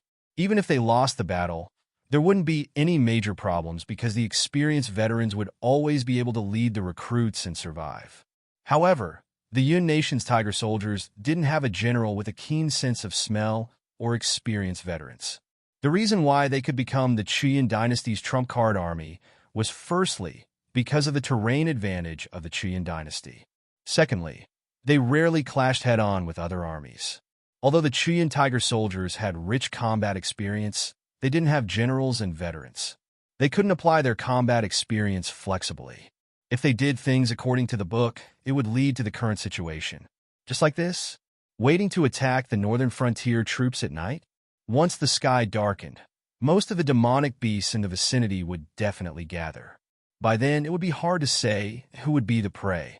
Even if the Yun nation's tiger soldiers were good at fighting in mountainous areas, there were still differences between different mountainous areas. The terrain of the Hengduan mountain range was complicated. How could they be more familiar with the terrain than the demonic beasts living in this area? It shouldn't be a problem to waste one night, right? Lin Yuan coiled his body together, squinted his eyes, and said, "It's a pity that we can't take too big of a step. Otherwise, we can break the legs of the Yun dynasty in this battle and turn around to teach the Yun dynasty and the southern wasteland demon venerable a lesson." At the other side, when the mighty Frost Mirror Barbarian appeared in the line of sight of the northern frontier's Great Wall sentry towers, clusters of beacons lit up. The soldiers stationed at the various points of the northern frontier perked up, especially the bald man guarding the first checkpoint. He directly raised his hand to touch his egg-like head and cursed, "Damn it, they came so quickly. What bad luck." He had previously boasted to Li Zhongxing. Although he had a certain level of confidence, the tone was also based on the premise that he could at least hold on for half a month and wait for the Blackwater army to arrive. Only then would he be able to defend the first checkpoint of the northern frontier's Great Wall. He couldn't possibly give up on this place if he couldn't even hold on for half a month and distribute the pressure to the cities behind that formed the northern frontier's Great Wall, right? That would be too humiliating. Rumble, rumble. A thunderous sound rang behind him. The bald man turned his head with a face full of doubt. He saw tens of thousands of cavalrymen galloping over. As the saying goes, if there were more than 10,000 people, there would be no end to it. With just a glance, he could barely judge that the number of cavalrymen was probably no less than 30,000. However, the specific number was not something that could be estimated casually. Standing on the checkpoint, the bald man narrowed his eyes slightly and said in a clear voice, "Stop 1 arrow's distance away. Report your name." The leading cavalryman threw out a pitch-black token with his right hand. The token flew through the wind like a black arrow, brushing past the bald man's cheek and nailing into the center of an arrow target behind him. The bald man touched his burning cheeks. When he turned his head to look at the black token, his pupils suddenly shrank. There were 5 words written on it in simplified Chinese. Northern Frontier's Dragon Rider Xiao. He had never heard of the Northern Frontier's Dragon Riders, nor did he know that there was anyone with authority in the Northern Frontier with the surname Xiao. However, the simplified Chinese from Lin Yuan's previous world was completely different from Heaven Martial World's common language. Only the upper echelons of the Northern Frontier knew how to use simplified Chinese. Even if the secret documents of the Northern Frontier were leaked out, the other powers wouldn't be able to understand this language at all. They couldn't find Li Zhong or Li Xian, these types of upper echelons of the Northern Frontier, to act as translators for them, right? Otherwise, would they find someone like Li Zhongxing who led an army by himself? Even if it was him, it was only because he was entrusted with an important task by Li Zhongxing that he was able to learn the simplified Chinese dictionary. Wasn't that just wishful thinking? Switch. The officer surnamed Zhao's words were concise and comprehensive, as if he didn't have any intention of communicating with the bald man. But outside the pass, the bald man opened his mouth, but before he could finish speaking, his pupils abruptly contracted. His sharp battle sense made him realize that something wasn't right. Of course, he wasn't suspecting the officer's surname Xiao. After all, there weren't many people who knew about the existence of simplified Chinese and had this type of command tablet. Among the upper echelons of the Northern Frontier, he knew that only Li Zhongxing, this type of commander who led an army by himself, had one. And Li Zhong seemed to call this command tablet Tiger Tally? Right, it was the Tiger Tally. It was unknown when the Northern Frontier Army had an additional rule. and that was that they only recognized the tiger tally and not the person. In other words, right now, apart from the Dragon King, all of the commanders in the northern frontier who led an army by themselves couldn't mobilize the soldiers under their command without the tiger tally. He only suddenly realized that this battle at the northern frontier's Great Wall might not be as simple as a simple defensive battle. When did the northern frontier train a cavalry unit? Why didn't this cavalry unit show up in the battle against the Sky Demon? Why did they choose to quietly appear at the northern frontier's Great Wall at this time? Switch! The bald man's mind raced as he turned his head and shouted at the messenger not far away. Marquis, but the messenger hesitated for a moment. After all, the Frost Mirror Barbarians' warhorses were famous for their speed. Even though they had only appeared in the line of sight of the sentry tower, once the gate of the pass was opened, these Frost Mirror Barbarian horses would suddenly accelerate and directly charge into the pass. At that time, it wouldn't be so easy to close the gate. Chapter 1042. Opens. The bald man roared and repeated his words. The northern frontier was always a place full of miracles. Back then, the 13th prince of the Shuangjin dynasty was killed by the Blackwater army with less than 10,000 men. Now, this unknown northern frontier dragon cavalry was going to challenge the Frost Mirror Grasslands army of hundreds of thousands with only 30,000 men. It was simply crazy. However, how could the northern frontier only produce miracles once or twice? Which northern frontier citizen didn't believe that the Dragon King could create miracles time and time again? The gates on both sides of the pass slowly opened. The officer surnamed Xiao reached out and adjusted his helmet. He said with a deep voice, "The Dragon King ordered us to come here and teach you barbarians of the grassland what a cavalry is. Surrender your lives. Northern Frontier Dragon Cavalry, put on your armor and raise your spears. Set out. Spears in hand, follow me. Kill the barbarian dogs. Set the grassland." The cavalry behind the officer, surnamed Xiao, raised the thick spears in their hands one after another. They roared and charged forward. They charged out of the pass that wasn't that wide. They didn't feel the slightest bit of weakness. The 30,000 men directly crashed into the hundreds of thousands of Frost Mirror Barbarian soldiers. That kind of feeling didn't feel like they were fighting with fewer men. It was more like the 30,000 of them had surrounded the old Khan of the Shuangjin dynasty. Marquis, the messenger trotted to the bald man's side. He looked like he wanted to say something, but he stopped himself. The bald man remained silent. He knew what his subordinate wanted to say. Even if these 30,000 cavalrymen were aggressive, the disparity in numbers was too great. This was especially true in a cavalry battle. If they were like cavalry or archers, it would be fine as long as they roamed near the enemy's main force and continuously launched effective attacks. They would be able to reap the rewards. However, the problem was that these northern frontier dragon cavalry. The bald man had lived for more than 40 years, but he had never seen this kind of cavalry. Their entire bodies were wrapped in pitch-black heavy armor. Even their helmets were covered helmets. There was a sharp protrusion at the bridge of their noses that looked like a small spearhead. Even though he didn't recognize the metal used to make these helmets, he could tell that the sharp protrusion could really be used as a weapon. If someone wearing these helmets used a headbutt, they might be able to directly pierce through the enemy's head. The eye part of the helmet that protruded upwards was a horizontal piece of steel. There were vertical holes that were chiseled into it. Even though it would affect a portion of their vision, there wouldn't be any problems if they were only charging.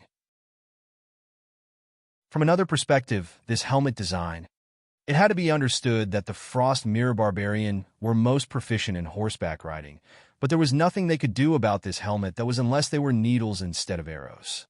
Of the Frost Mirror of Barbarian soldiers. Otherwise, they definitely wouldn't be able to penetrate those vertical holes and injure the knights on horseback. Apart from the armor that had full defensive strength, their mounts were even more ridiculous. They were wrapped even more tightly than the knights on horseback. The hanging chain armor perfectly protected their legs without affecting their running. Their eyes were also covered. They were completely controlled by the knights on horseback. What was even more ridiculous was that not a single one of these mounts were normal beasts. There weren't even any hybrid beasts. They were all different types of demonic beasts. Tigers and leopards weren't rare. Of course, there were even more demonic beasts that looked like horses. Even without mentioning the armor on the outside, just the fact that all of the mounts were demonic beasts was already something that the Frost Mirror warhorses that only had the bloodline of demonic beasts couldn't compare to. Therefore, from the beginning of the establishment of this cavalry, there was only one purpose: to charge forward until they died. With such heavy equipment, the requirements for both the knights and the demonic beasts were not low. It was fine for them to charge forward, but it was simply impossible for them to be as agile as light cavalry on the battlefield. It wasn't that they couldn't turn, but the speed would be very slow. Once they increased their speed, they might lose their center of gravity and fall. It was hard to say what would happen to the demonic beasts, but the weight of the demonic beasts and the armor would probably crush one of the knights' legs in an instant. It wasn't that the Shuangjian dynasty didn't have heavy cavalry, but whose heavy cavalry was this ridiculous? If the transmigrators from Lin Yuan's previous life saw this scene, they would probably complain, "That's not a heavy cavalry. They might as well be tanks." Let's see how the battle goes first. The bald man thought about it for a moment, but in the end, he still clenched his teeth and said this. He didn't know how strong the Northern Frontier's dragon cavalry were, but this type of action of directly closing the gate as soon as they came out of seclusion was definitely not a problem from a strategic point of view. After all, it was the Northern Frontier's dragon cavalry that came out of seclusion to seek battle, not him. Moreover, they had their own mission, so no matter how he thought about it, they shouldn't choose to give up on the advantage of the pass just because of their allies' frivolity, right? However, closing the gate at this type of time was simply not giving these allies any chance to back out. It was no different from stabbing them in the back. In all fairness, there wasn't a single soldier with a bottom line that was willing to do this type of thing. Meanwhile, at the same time, the old man named Toachuo Buhua Shuangjian was even more furious. He admitted that the Northern Frontier was an extremely strange place, so when the officer surnamed Xiao didn't suppress his voice and instead used his astral energy to amplify it, he was truly given a fright. He thought that the Northern Frontier had long prepared a large army to ambush him, but when he looked carefully, he saw that there were only several tens of thousands of strangely dressed cavalry that came out of the pass. From the expressions of the soldiers guarding the pass, it seemed like they were going to close the gate at any moment. Damn, these cavalry that didn't even trust their own people threatened to take his life, and even told him what cavalry was. Wasn't this just too ridiculous? He was Toachuo Buhua, the great chief of the Bloodstream tribe, the conqueror and protector of the Frost Mirror Plains. Even if it was Yin Xingqi, regardless of whether or not Yin Xingqi was stabbed in the back by Lei Qiuxing, he still used an army of slaves and criminals to stop Yin Xingqi. Using the evaluations of the other imperial dynasties, he was definitely in existence on the level of a famous general. Wolf pups, these two-legged sheep of the Northern Frontier, are looking down on us, the warriors of the grassland. The old Khan growled with a gloomy look in his eyes. Who will fight for me and kill these strange cavalry? I will let him be the first one to charge into Shunning City and loot the wealth. Hurrah! A chief of the Frost Mirror tribe, who was wearing a wolf fur cloak, rode out and said, "The 80,000 men of the Pleasure Escape tribe are willing to share the burden of the Great Khan." Agreed. The old Khan's eyes were cold and gloomy as he said with a cold voice, "Toachuo, remember, you must win this battle. If you return in defeat, I will remove the name of your Pleasure Escape tribe from the Frost Mirror Plains." Ha ha ha, don't worry, Great Khan. They're just a bunch of pups who don't even know how to ride a horse. Toachuo laughed and rode out of the army while roaring, "Men of the Pleasure Escape tribe, follow me in a battle." Chapter 1043. Even among the many tribes in the Frost Mirror Prairie, Tuahuan was in existence known for his bravery. After all, his father hadn't died yet he had already established a small tribe on his own. Not counting the old, weak, women, children, and slaves, just the Joy tribe alone had close to 200,000 control warriors. They were even more powerful than some of the Frost Mirror Khan's sons. Most importantly, Tuahuan wasn't just one of the Frost Mirror Prairie's Khans. He was also an absolute loyalist. He had a deep friendship with the Third Prince and had done many things for the Third Prince. He also had many common topics with the 13th Prince. The two often went hunting monsters in the prairie near the Hungduan Mountains, so they could be considered good friends. Therefore, no matter who the next Frost Mirror Khan was, Tuahuan would definitely be the winner. Whether it was in terms of bravery or intelligence, Tuahuan was the best of the younger generation in the Frost Mirror Prairie. That was why when Tuahuan asked to join the battle, the old Khan was still quite relieved. After all, Tuahuan was already known as the enemy of 10,000 back in the prairie. This time, he even brought 80,000 control warriors with him to plunder the northern frontier. With close to double the military strength, there was no way he would lose. Raise your spears. Maintain the formation. Charge. Command after command came out from the general surnamed Shao. As the control warriors of the Joy tribe entered the battle, the dragon riders of the northern frontier also began to move. The two cavalry forces clashed with each other, adding up to more than 100,000 people. The rumbling sound of the horses' hooves could no longer be described as thunder. The bald man who was watching the battle from the top of the mountain pass could even feel the mountain pass beneath his feet trembling. For a moment, he even had the illusion that the mountain pass would collapse at any moment. The dragon riders of the northern frontier completely ignored the arrows fired by the Joy tribe cavalry. When they were 5,000 steps away, these riders all lowered their bodies. One of their hands held onto their lances while the other pulled out black crossbows from their waists. They slowly aimed at the Joy tribe cavalry in front of them and slowly lowered the crossbows. That is, the bald man's eyes were bloodshot, as if he had seen something inconceivable. He recognized the black crossbow. It was a new war weapon created by the Ministry of Works based on the ideas provided by the Dragon King. It was named the Divine Mechanical Crossbow, and it had a range of over 8,000 paces.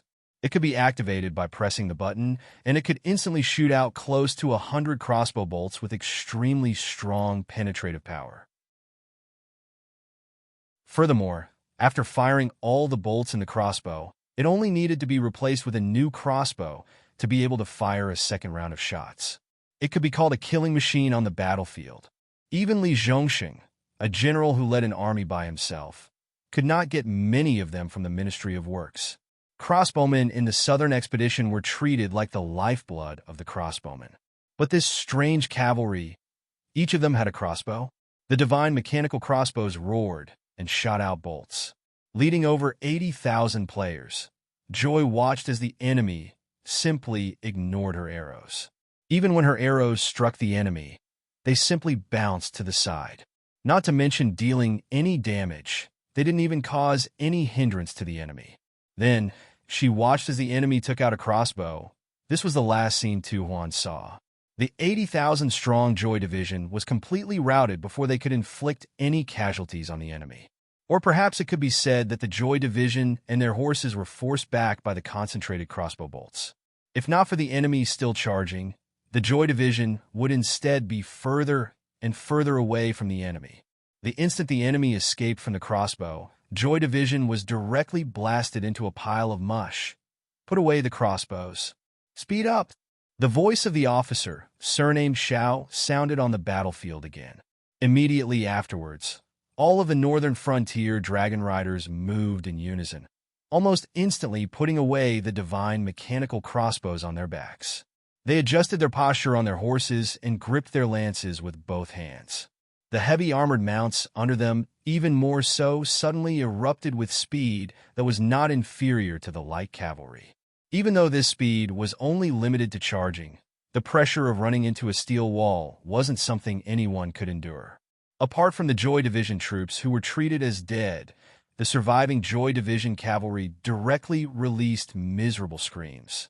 They didn't care about the consequences at all, turning their horses around and fleeing in the direction of the Xuanjian dynasty's army. Only, they forgot that the death god chasing after them could ignore the arrows.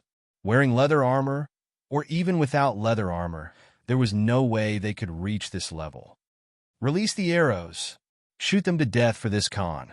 Maintain the formation. Don't let the scattered troops cause chaos. Joy Division's furious roar echoed through Frost Mirror's cavalry formation.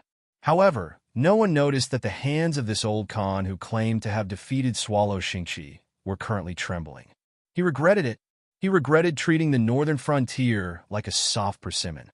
He regretted not listening to his third son's advice, even killing the Blood Flood Knight, who came to report in his place.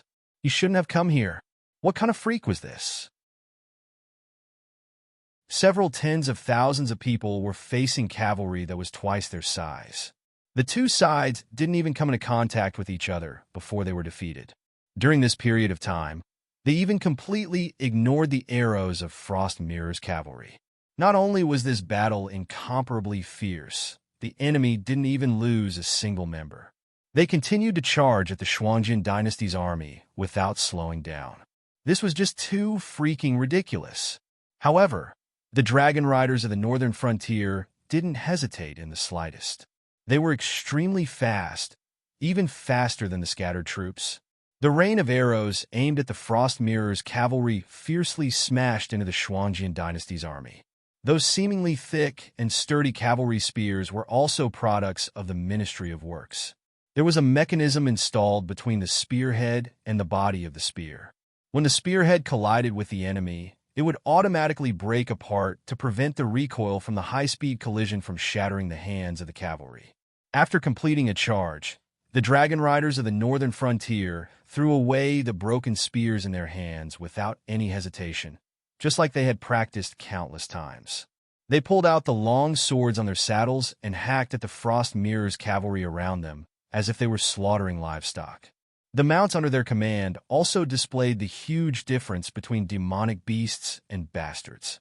The dragon riders of the northern frontier didn't stop in the slightest, as if they wanted to run through the Xuanjian dynasty's army in a single breath. Blood and flesh flew all over the battlefield, dyeing the black armor of the northern frontier's dragon riders red. This also caused the Frost Mirror's cavalry to collapse.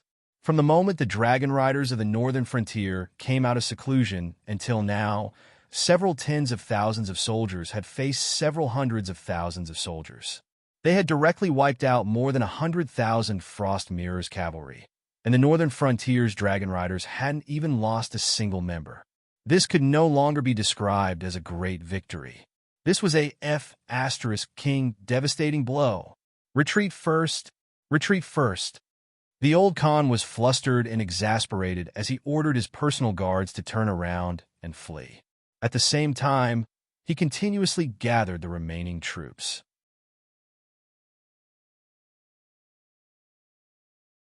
Chapter 1044. The bald man standing on the mountain pass was just like the soldiers under his command. His mouth was wide open as he stared blankly at the northern frontier dragon riders that were slaughtering the Frost Mirror cavalry like a meat grinder. He was speechless for a long time, and his eyes were filled with respect, fear, yearning, and other complex emotions. What the hell, what kind of monsters are they? The bald man opened his mouth and cursed after a long time. This kind of battle record, let alone a great victory, could even be described as a miracle. The way the northern frontier dragon riders slaughtered the Frost Mirror cavalry was like a child pouring a pot of boiling water into an ant's nest. Before this battle, if someone told the Frost Mirror barbarians that someone's cavalry could easily destroy them, they would probably pull out their swords and fight. However, after this battle, the Frost Mirror barbarian would probably take a detour whenever they saw someone from the northern frontier. This wasn't teaching them how to use their cavalry. This was a direct redefinition of a cavalry unit, let alone the fact that most of the Frost Mirror barbarian cavalry were light cavalry. Even if the northern frontier dragon riders clashed with the Blood Liao cavalry, the ones who would be crushed into meat paste would probably be the Blood Liao cavalry, right? Shun Lin Jun couldn't withstand this kind of charge, and the Blackwater army probably couldn't either. This cavalry was invincible. The general surnamed Xiao watched as the Frost Mirror cavalry gradually disappeared into the distance. He reached out and took off his helmet, revealing a handsome face and a pair of pointy ears. It was Xiao En, who hadn't appeared in the northern frontier for a long time.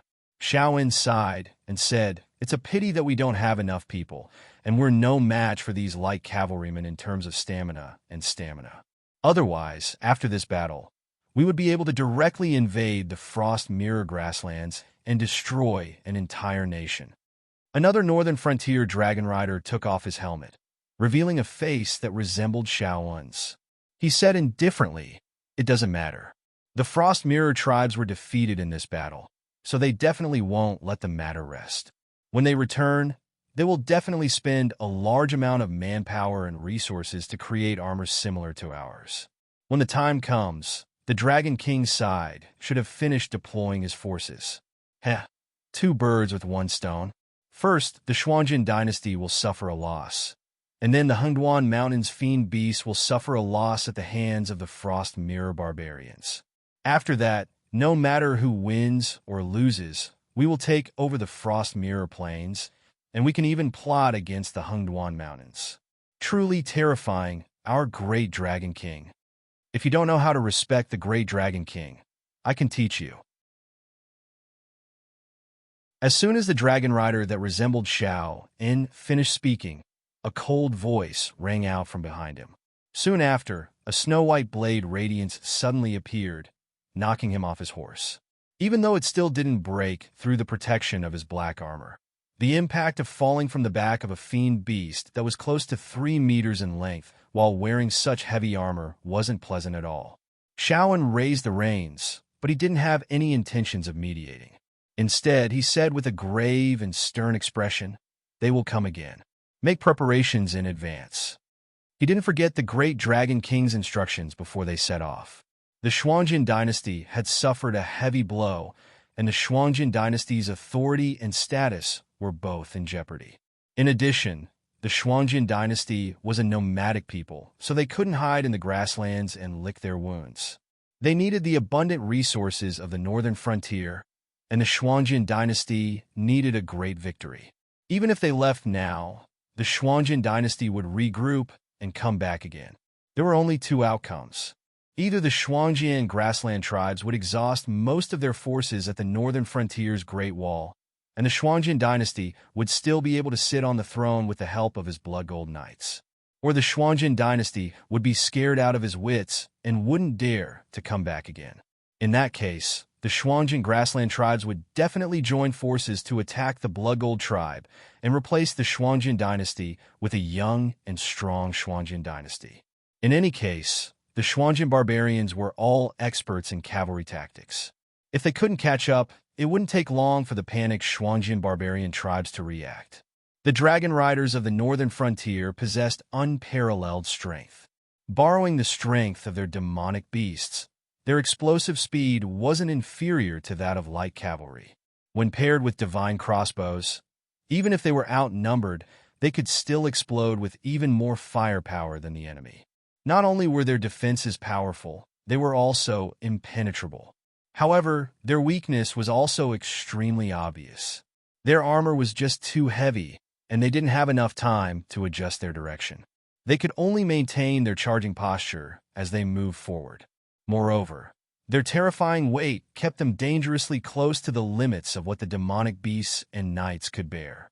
If they lost control, they would end up smashing themselves into meat paste.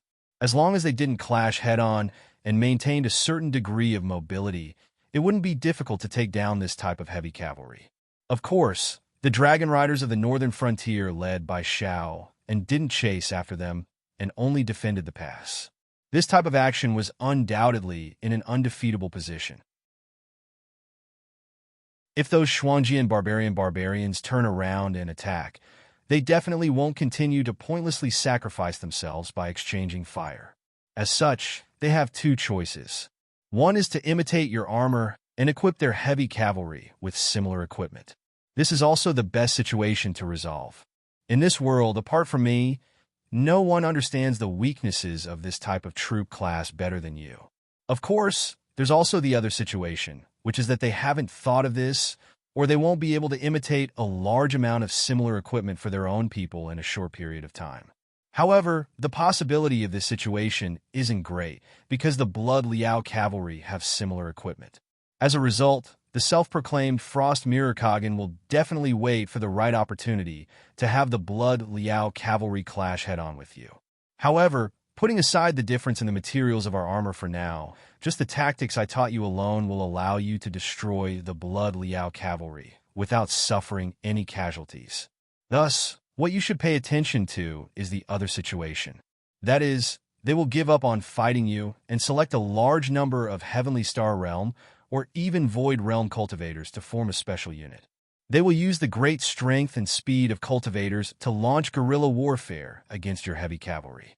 In this type of situation, with your current cultivation, there really is a chance that your entire army will be wiped out. Thus, you must calmly observe and think. Don't make a decision that you will regret in the heat of the moment. This was what Lin Yuan had specially warned him before they set out. Yes, whether it was the knight who had been knocked to the ground or the knight who had attacked, they all cupped their hands and replied with solemn expressions.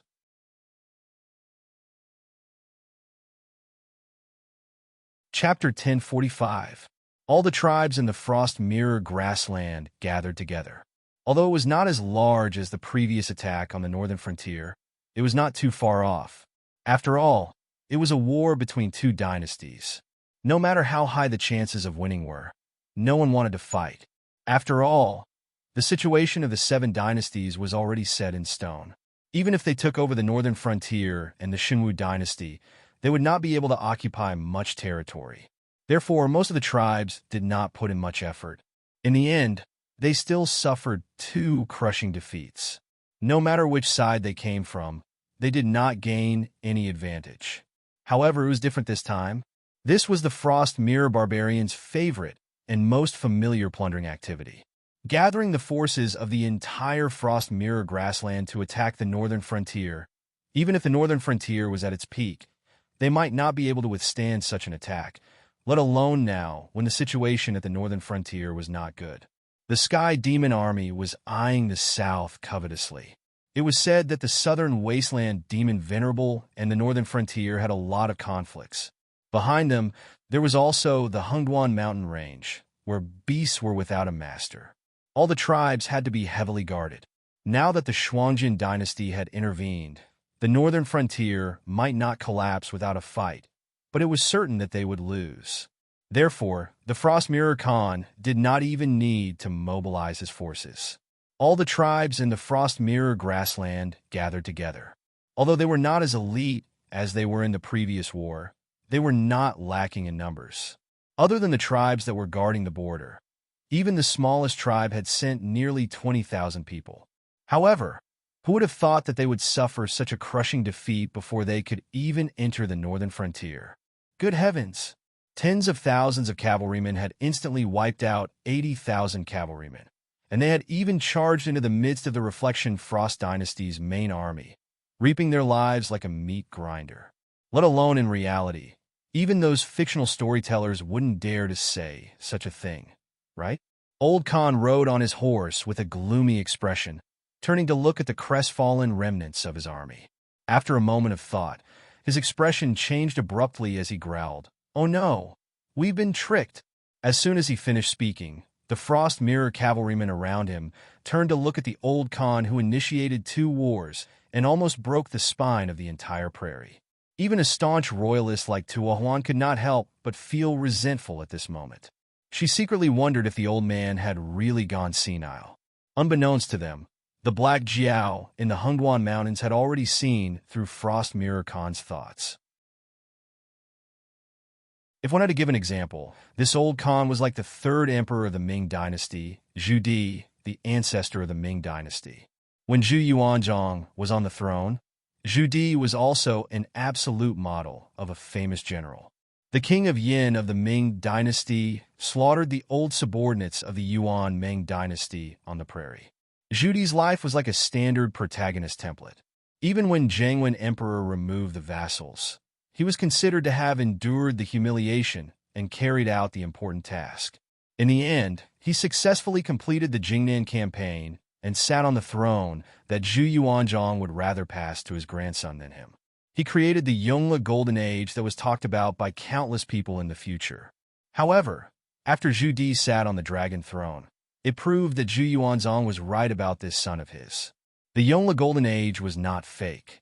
During his reign, he continued the policy of Hongwu, removed the vassals, strengthened the centralization of power, and reformed the official system. After serious consideration, he felt that his father was a god, but he was not. Therefore, he created the imperial cabinet, the Eastern Palace, and other institutions after the Ming dynasty. However, during this time, the imperial cabinet and the Eastern Palace were not considered powerful. They were just tools to support the imperial power. For example, the imperial cabinet was also known as the imperial cabinet. Its members were not the kind of big shots who could make the ministers go against the emperor's will with just a few words. During Zhu Di's reign, the 6 ministries and the 7 ministers were still the main force. The imperial cabinet was only used to support him in handling government affairs. In fact, Zhu Di did not really listen to the opinions of the imperial cabinet. Zhu Yuanzhang's extraordinary vigor allowed him to support the government affairs of a large and small empire. However, this kind of system was very dangerous. It was equivalent to tying the entire country to the emperor alone. If he was a wise emperor, the world would be at peace. If he was an incapable emperor, the country would not be far away. No matter what Zhu Di's original intention was to establish the imperial cabinet and what it became in the end, there was no doubt that the imperial cabinet had produced talents like Zhang Jujing, who could save the empire. The reason why the old Khan and Zhu Di were similar was because the two of them were equally obstinate and self-opinionated. In his later years, Zhu Di moved the capital to Beijing because he was not used to the humid south. On one hand, the injuries left from the many years of expeditions were one of the reasons. However, it was more because Zhu Di was too ambitious. He always felt that he was still a young man in his 20s. The reason he moved the capital to Beijing was to make it convenient for him to personally go on expeditions and control the frontline war. In his entire life, he had gone on 5 expeditions to the grassland and even died on the way back from the 5th expedition. From a military point of view, his actions had indeed dealt a heavy blow to the grassland tribes. However, from a national point of view, in order to support military expenditure and civilian use, he had produced banknotes without restraint.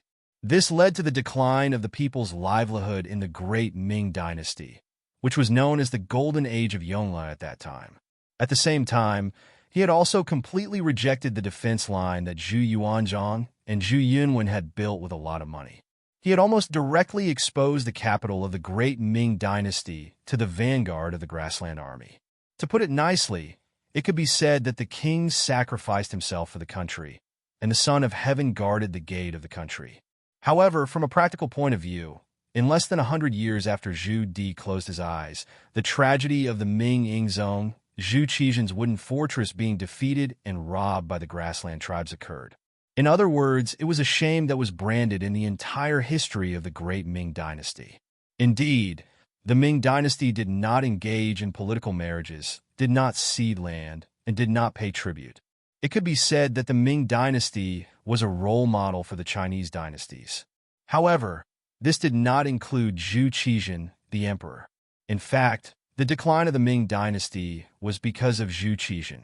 At this moment, the Frost Mirror Khan was the same. He was obviously old, but he was still unwilling to admit defeat. He always felt that he had the strength to look down on the world. Ignoring the advice of others, he still attacked the northern frontier. In this battle, the Ming Dynasty lost to the northern frontier in terms of cavalry. This was no longer a slap in the face, but a slap in the face. It was also because of this mentality that Lin Yuan made the assertion and warned Xiao in advance. His purpose was to use this battle to completely destroy the Shuangjian dynasty.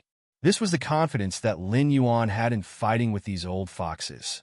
As an existence who had experienced the information explosion, Lin Yuan was not afraid in front of these old foxes. Their shrewdness came from their own experience, and Lin Yuan's shrewdness came from the experience of countless heroes in history. After some investigation, he could basically find several similar models in his mind. Combined with the deduction, it was clear what the other party wanted to do, what they wanted to do, and what they would do.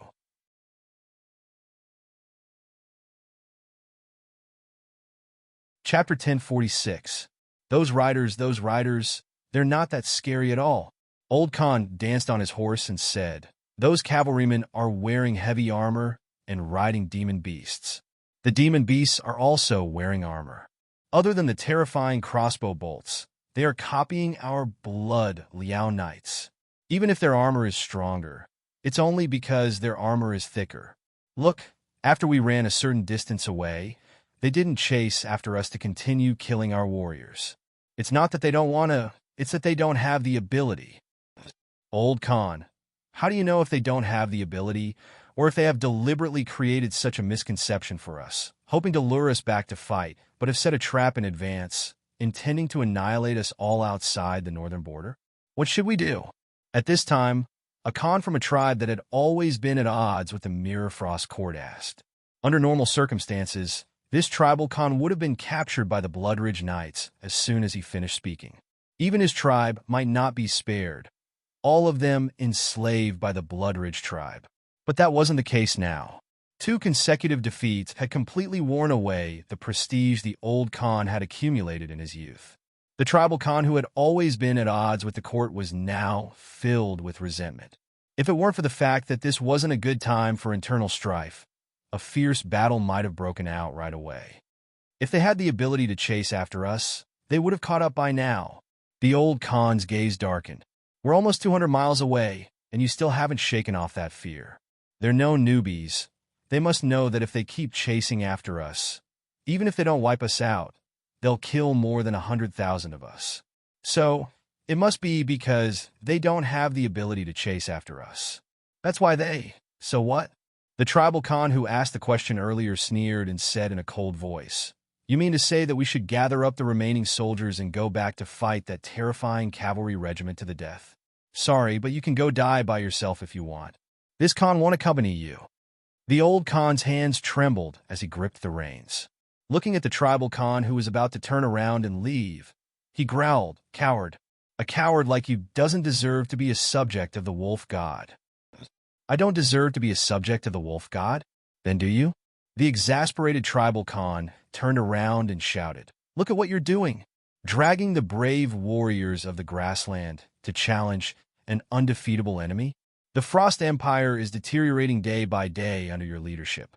Sooner or later, the wolf god will unleash his wrath and burn you, a wretched piece of trash, to ashes. In ancient times, the Frost Mirror grassland was not a human dynasty, but a vast grassland. At that time, the ruler was a powerful demonic beast from the Wolf Clan. In today's world, the Wolf Clan on the Frost Mirror grassland was a demonic tribe that could be compared to the Hungwan Mountains. All the humans and beasts living on the Frost Mirror grassland obeyed the orders of the Wolf Clan of the grassland. However, there was a gap in the ancient times, and the Wolf Clan of the grassland disappeared in this gap. It was even before the war between the humans and demons. The legend of the wolf god spread through the Frost Mirror plains, but in the end, no one had ever seen the so-called wolf god. However, there was indeed something sinister about the plains. The Frost Mirror barbarian tribe had made a lot of enemies, but they were still able to pass down their legacy to this day. No one knew the reason behind this, but the Frost Mirror barbarian tribe treated all of this as the wolf god's protection. The old Khan sneered and said, if you want to leave, I won't stop you. However, the warriors of your tribe must cooperate with us. Therefore, in the name of the leader of the Blood Liao tribe, the guardian of the Frost Mirror grassland, and the heavenly Khan of the Xuanzhen dynasty, I hereby announce that you, Ji Rintai, are banished from the Frost Mirror grassland. Go, this is my last mercy. Boys, this old fool wants to send you to your deaths. Are you going to leave with me, or? Ji Rintai ignored the old Khan. Instead, he turned his head and looked at the warriors who followed him. He gritted his teeth and pulled out his scimitar. He pointed it at the old Khan who was riding on horseback and said, come with me. Kill this old bastard who is scourging the grassland. As soon as he finished speaking, the warriors of the tribe all pulled out their scimitars.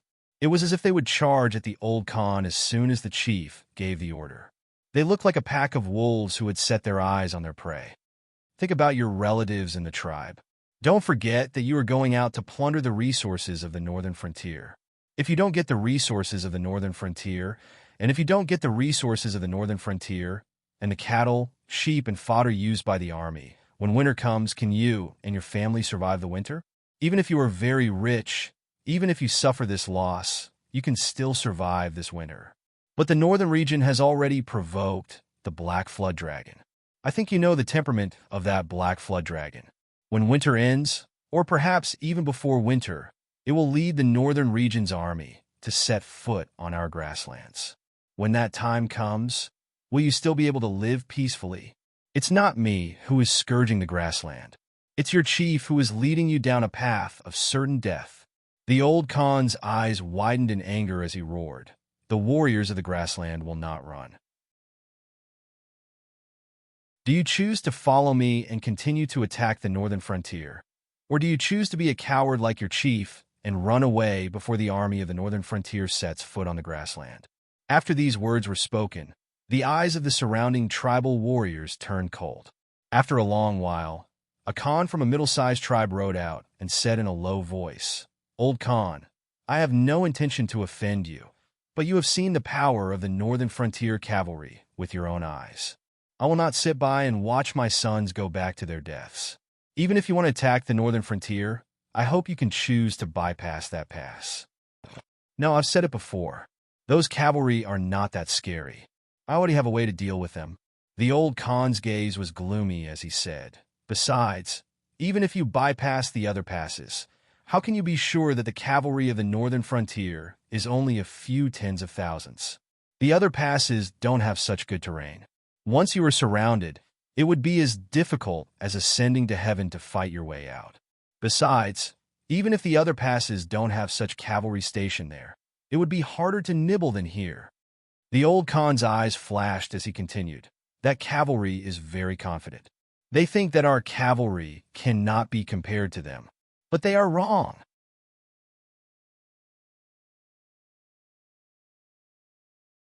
Chapter 1047. Dusk. Standing on the mountain pass, Shaoin held onto the parapet in front of him as he looked in the direction where the frost mirror barbarian cavalry had disappeared. A cruel smile appeared on his face.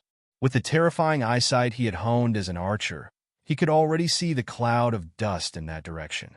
That was the trail left behind by a large number of cavalry. Judging from the scale, there were at least 200,000 of them. It was as terrifying as a sandstorm. Neither Sean nor the bald man had any doubt that the Frost Mirror Barbarian Cavalry would return. To put it bluntly, the Frost Mirror Barbarian Cavalry had mobilized almost all the available soldiers of the Barbarian Cavalry to raid the northern frontier. Even the smaller tribes that weren't mobilized had followed behind the main force to see if they could take advantage of the situation.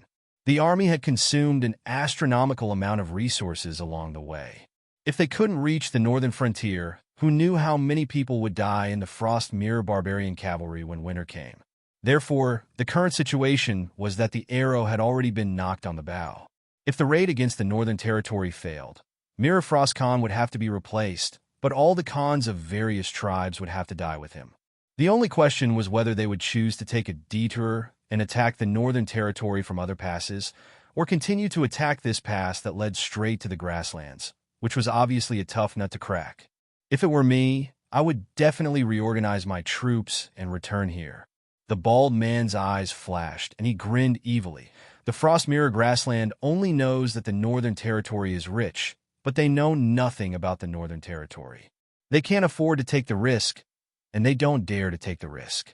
If the other passes have similar cavalry like yours, then they will waste so much time and resources, and if they realize that the result is the same, their morale will collapse instantly.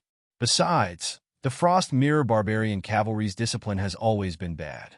When the time comes, their army will collapse, and it is not impossible for them to kill each other and rob each other. Since they don't know the risk, and they can't give up, then the best choice is to attack this pass. First of all, the terrain will make it easier for them to retreat, and second of all, it will be much easier for them to transport resources. Sean tapped his gauntlet on the parapet and said indifferently, "There's one more thing." Huh? The bald man was slightly startled. and his face revealed a look of doubt. Confidence. He wants to take advantage of our confidence. Last time, when he entered the Sentry Tower's detection range, we directly opened the pass and charged at their main forces. We came into contact with heavy armor and divine crossbows and caught them off guard. Before they even realized that they had a chance of winning, they had already begun to subconsciously flee. So the next time they come back, they will definitely take advantage of our confidence. This is the reason why they chose to turn around and attack our pass. Every tribe on the grassland was good at using cavalry tactics. No matter what kind of cavalry they were, they could come and go like the wind. Therefore, the most important thing for cavalry to do in a battle was not to adjust their equipment or the strength of their mounts, but to learn how to hide. It's almost impossible to wipe out a cavalry unit in a head-on collision. As long as the other side realizes that they can't do anything, they can turn around and leave the battle. A significant portion of them will always be able to escape, and they can even turn around and eat the pursuing cavalry. Therefore, the most effective way to eliminate cavalry is to surround and strangle them. Xiaoyun's eyes were deep and profound, as if there were stars flickering within them. He smiled and said, "That's why cavalry commanders must learn to hide. Even in the boundless grasslands, they must find a way to hide their troops and complete the encirclement at the appropriate time. That way, they can achieve the point of annihilation." The bald man was silent for a few moments.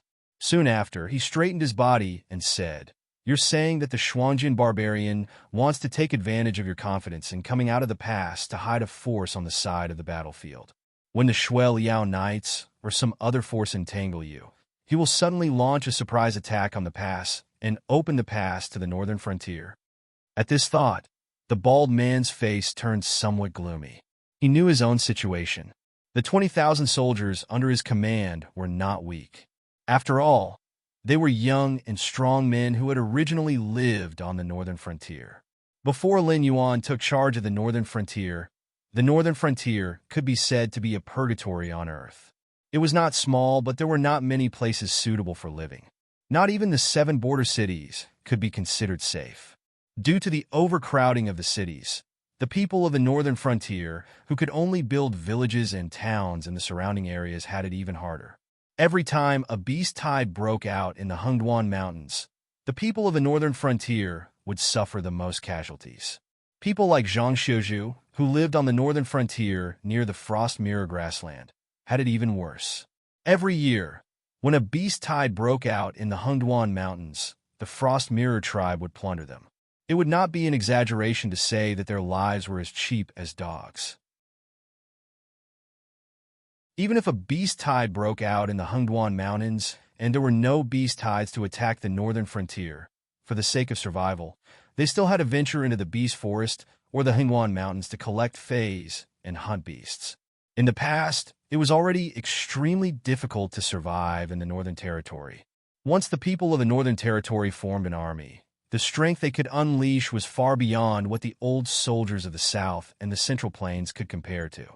However, the problem was that this time, they were not facing a beast tide sent out as cannon fodder, nor were they facing a small group of the Frost Mirror tribe's cavalry. What they were facing was the Xuanjian dynasty's Sky Khan's Blood Liao cavalry, as well as the main force gathered by the other Frost Mirror tribes.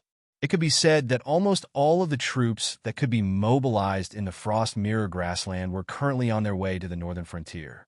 By relying on the advantage of the pass being easy to defend and hard to attack, he could still stall for a bit of time. However, if it was as Xiaoyan said, if the Xuanjian barbarian tried to use the confidence of the northern frontier's dragon riders to hide a cavalry troop and launch a surprise attack on the pass, then their defensive advantage would instantly be reduced to nothing.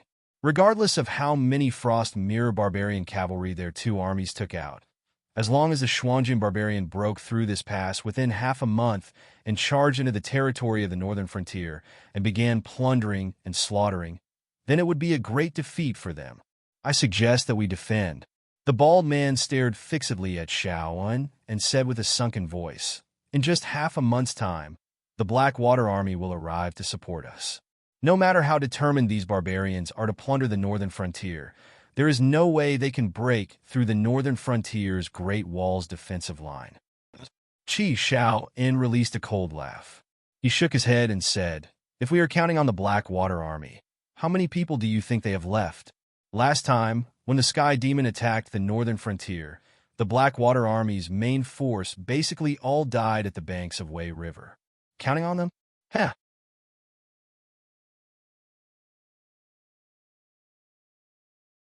Chapter 1048. At the pass of the northern frontier, while Xiao In and the bald man were plotting, Lin Yuan, who had been sitting cross-legged with his eyes closed, slowly opened his eyes. Night was coming. At this time, apart from the demon slayers who hunted the powerful demonic beasts, even the most experienced northern frontier hunters would retreat to areas inhabited by humans before the night completely enveloped the Hengduan Mountains and the demonic beast forest. Even at the time when Lin Yuan was in charge of the northern frontier, the unspoken rule among the hunters of the northern frontier was the same. Night was the time when the predators were active. Only the thick darkness of the night would give them the best protection, allowing the predators to quietly approach their prey. The predators who had been dormant in their nests for a day would be hungry when they came out at night. Any living creature would lose their rationality when they were hungry. Therefore, even the Northern Territory Chamber of Commerce would not be active in the Hengduan Mountains at night. They would only rest in the encampments of the demonic beasts that were on good terms with the northern frontier. These soldiers of the Yun Nation casually scattered some medicinal powder that repelled the demonic beasts near the encampment and set up a few hidden sentries. Were they trying to keep the predators of the Hengduan Mountains at a respectful distance? What a joke! Under the observation of the Eye of God, more and more demonic beasts woke up from their deep slumber as the night grew darker. Fierce tigers shuttled through the forests, howling wolves gathered, pythons hanging from tree trunks. In a place like the Hengduan Mountains, from dusk to dawn, every hill and every forest was filled with endless killing. But tonight, the awakened predators did not crazily kill each other like in the past, nor did they hunt the weak and pitiful demonic beasts that could not return to the safety of their nests in time.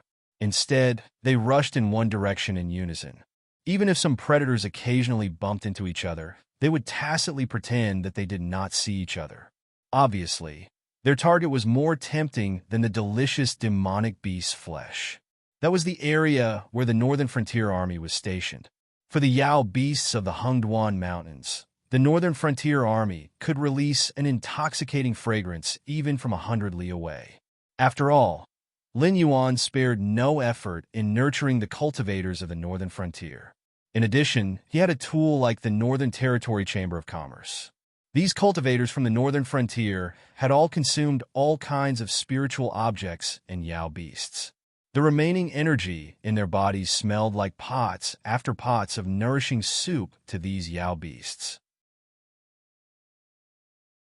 After all, in the 7 dynasties, not many dared to be as extravagant as Lin Yuan, especially cultivating spiritual objects and raising Yao beasts as their food.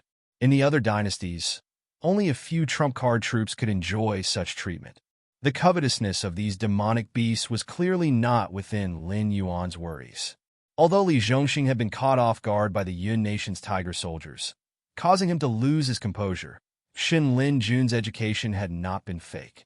At the very least, Li Zhongxing's execution ability was rather outstanding. Under Lin Yuan's orders, he had already completely set up the camp and set up many simple but effective defensive fortifications, not to mention the nearby predators. Even if there was a beast tide in the Hengduan Mountains, they would not be able to take down this camp in a short period of time. Furthermore, there were still others to be scapegoats. The Yun Nation's tiger soldiers did not gather together. Instead, they gathered in groups of 2s and 3s. This method was mainly to surround the Northern Frontier Army. What they did not know was that it was precisely because of this strategy that the Yun Nation's tiger soldiers were able to set up a gathering place in this mountain range without attracting the attacks of the Yao beasts because of their high popularity. However, this was where the problem lay. At this moment, the Yun Nation's tiger soldiers were like the outermost outposts of the Northern Frontier Army. They surrounded the Northern Frontier Army from all directions and happened to block the path of the predators. No matter where these predators came from, they would definitely encounter the Yun Nation's Tiger soldiers before they collided with the Northern Frontier Army. The first batch of predators that arrived would definitely not be a match for the Yun Nation's Tiger soldiers. However, one should not forget that this was the Hungduan Mountains. The number of demonic beasts here might be insufficient to deal with the combined forces of the seven empires. However, when facing an empire or an army alone, the demonic beasts in the Hungduan Mountains could be described as endless. No matter how elite the Yun Nation's Tiger soldiers were, they would still be overwhelmed by these predators. When that happened, their only way out would be to escape in the direction of the Northern Frontier Army, which they regarded as prey. However, the relationship between the Northern Frontier and the Hungduan Mountains was obvious. These predators might not give face to the Northern Frontier Army. After all, they were only weak Yao beasts that lived in the periphery of the Hungduan Mountains. It was already impressive for them to have the cultivation of the wisdom state. Lin Yuan was too lazy to make friends with them. However, the other Yao beasts that came later all had their own clans behind them. Furthermore, the Stoneclaw Forest was nearby. Even if the mountain-shaking ape clan did not arrive first, which Beast King in the vicinity would not dare to not give face to Lin Yuan. All troops, get ready for battle.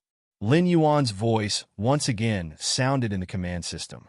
His tone was so calm that it did not carry any unnecessary emotions. If you discover any humans advancing towards your camp, there is no need to warn them. Just shoot them to death. At the same time, the camp set up by the Northern Frontier Army was as lively as a raging beast that had just awoken. Previously, Li Zhongxing had almost made a wrong judgment, but that was only because of his unbalanced state of mind. Speaking of which, in the current Northern Frontier, every profession actually had a certain sense of superiority. Because of the knowledge that Lin Yuan had brought from his previous life, even if it was just drawing a cat from a tiger, the average level of each profession was still better than the average value of the various dynasties in the Tianwu world. Furthermore, most people only paid attention to the environment around them. The Xuanjian dynasty? Previously, when they invaded the Northern Frontier and the Xinwu dynasty, more than half of the royalists were wiped out. It was said that the most favored son of the Heaven Khan had disappeared without a trace in the Northern Frontier.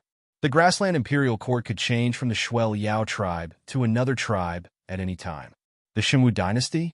Ever since the Sky Demon had wreaked havoc in the Central Plains, even if no one deliberately brought it up, the fact that the Xinwu dynasty had already been destroyed was no secret. Furthermore, the commoners and cultivators of the South had all moved to the Northern Frontier on a large scale to develop. They had all seen it with their own eyes. The Azure River Empire? There was nothing much to say about this empire. They had been bullied by the Southern Wasteland's Demon Venerate, the Outcloud Empire, and the Hungduan mountain range. Even the Endless Sea did not place them in their eyes. The most outstanding thing was that the four great powers had joined hands to attack the Xinwu dynasty. However, the Azure River Empire only dared to strut around on the Wei River. They did not dare to set foot on the territory of the Xinwu dynasty.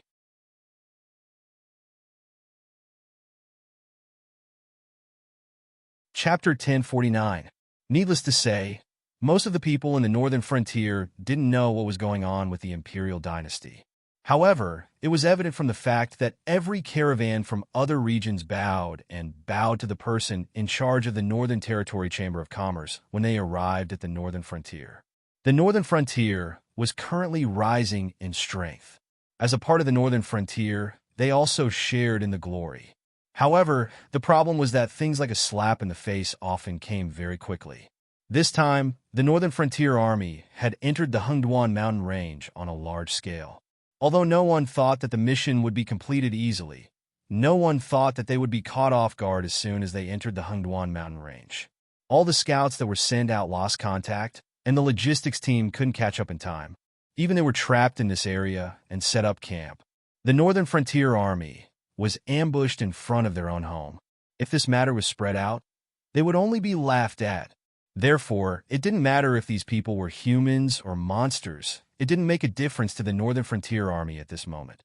Only their blood could wash away the humiliation of the Northern Frontier Army. The night was getting darker. The predators not far from this area had already collided with the tiger soldiers of the Yun Nation. One of the tiger soldiers dodged almost instinctively, dodging the attack of a golden-furred cheetah. With a backhand swing, he chopped off the cheetah's head. When he turned his head, he happened to see a thick snake tail coiling around one of his comrades. Damn it, what's going on? The tiger soldier of the Yun Nation, who had just killed the cheetah, was slightly startled. As he looked around, he saw the eyes of beasts flashing from time to time in the dense forest around him. Some were scarlet, and some were dark green, which inexplicably made him feel a chill from the bottom of his heart. The tiger soldiers of the Yun Nation were not considered weak in the periphery of the Hungduan Mountains. It was only after the northern frontier cooperated with various monster clans that the power structure of the Hungduan Mountains had changed to a certain extent. For example, some powerful monster clans no longer ignored the periphery and sent powerful monsters from their clans to guard the trade routes of the Northern Territory Chamber of Commerce. At the same time, due to the circulation of various kinds of spiritual items, the strength of the monsters in various regions was actually increasing rapidly. However, if one were to push back 1 or 2 years ago, before the Northern Territory Chamber of Commerce officially took action, even airborne realm cultivators could freely enter and leave the periphery of the Hungduan Mountains as long as they didn't provoke big clans such as the mountain-shaking apes. However, even though they were not weak, there was still a difference between the physiques of humans and demonic beasts. Not to mention, they were fighting in the demonic beast territory. Killing a group of demonic beasts that attacked them was meaningless because the smell of blood that permeated the air would not serve as a warning to other demonic beasts. Instead, it would attract even more savage and bloodthirsty predators. Whistles continued to sound one after another. The tiger soldier of the Yun Nation suddenly came back to his senses. The gathering place was under attack. Moreover, it wasn't just one gathering place that was under attack. Damn it! Was the demon repellent powder we bought fake? These treacherous northern frontier people. The tiger soldier of the Yun Nation, who came back to his senses, had bloodshot eyes. He waved the saber in his hand and beheaded another monster that pounced on him. He rushed into the attack range of his comrades who weren't attacked by the monsters first. They formed a battle formation with their backs against each other and looked around vigilantly. Another series of whistles sounded. An obviously older tiger soldier of the Yun Nation frowned slightly and said in a deep voice, "We're unlucky. The monsters that attacked our gathering place are all monsters. It should be a monster tide. This won't do. There are too many monsters in the Hungduan Mountains for us. We have to end the battle quickly. We have to kill our way out of here first and let those bastards from the northern frontier seize the opportunity to counterattack. We'll all die here." This tiger soldier of the Yun Nation looked to be in his early 40s. He had almost reached the age where the tiger soldiers of the Yun Nation should retire. If there were no accidents, this would be his last mission. He didn't expect to encounter a monster tide outbreak in the Hungduan Mountains. He couldn't be more unlucky. However, an old soldier still had his advantages. At least at this moment, he wouldn't act like a young man and insist on defending this gathering place or wait for the other tiger soldiers of the Yun Nation to come and support him. Instead, he quickly made the decision to break out of the encirclement first. Break out of the encirclement? It's too late. Lin Yuan, who was watching the battle through the eyes of God, raised the corners of his mouth slightly and outlined a playful smile. He said, "The Hungduan Mountains are like a hornet's nest. If you carefully bypass those dangers, nothing will happen. However, the moment the battle breaks out, it means that you have fallen into the spider web. The more you struggle, the faster you will die." Soon, the tiger soldiers of the Yun Nation who tried to break out of the encirclement were pushed back by more and more monsters with despair. There were too many monsters. There were too many of these monsters. When they rushed out, they casually glanced around and saw no less than hundreds of monsters.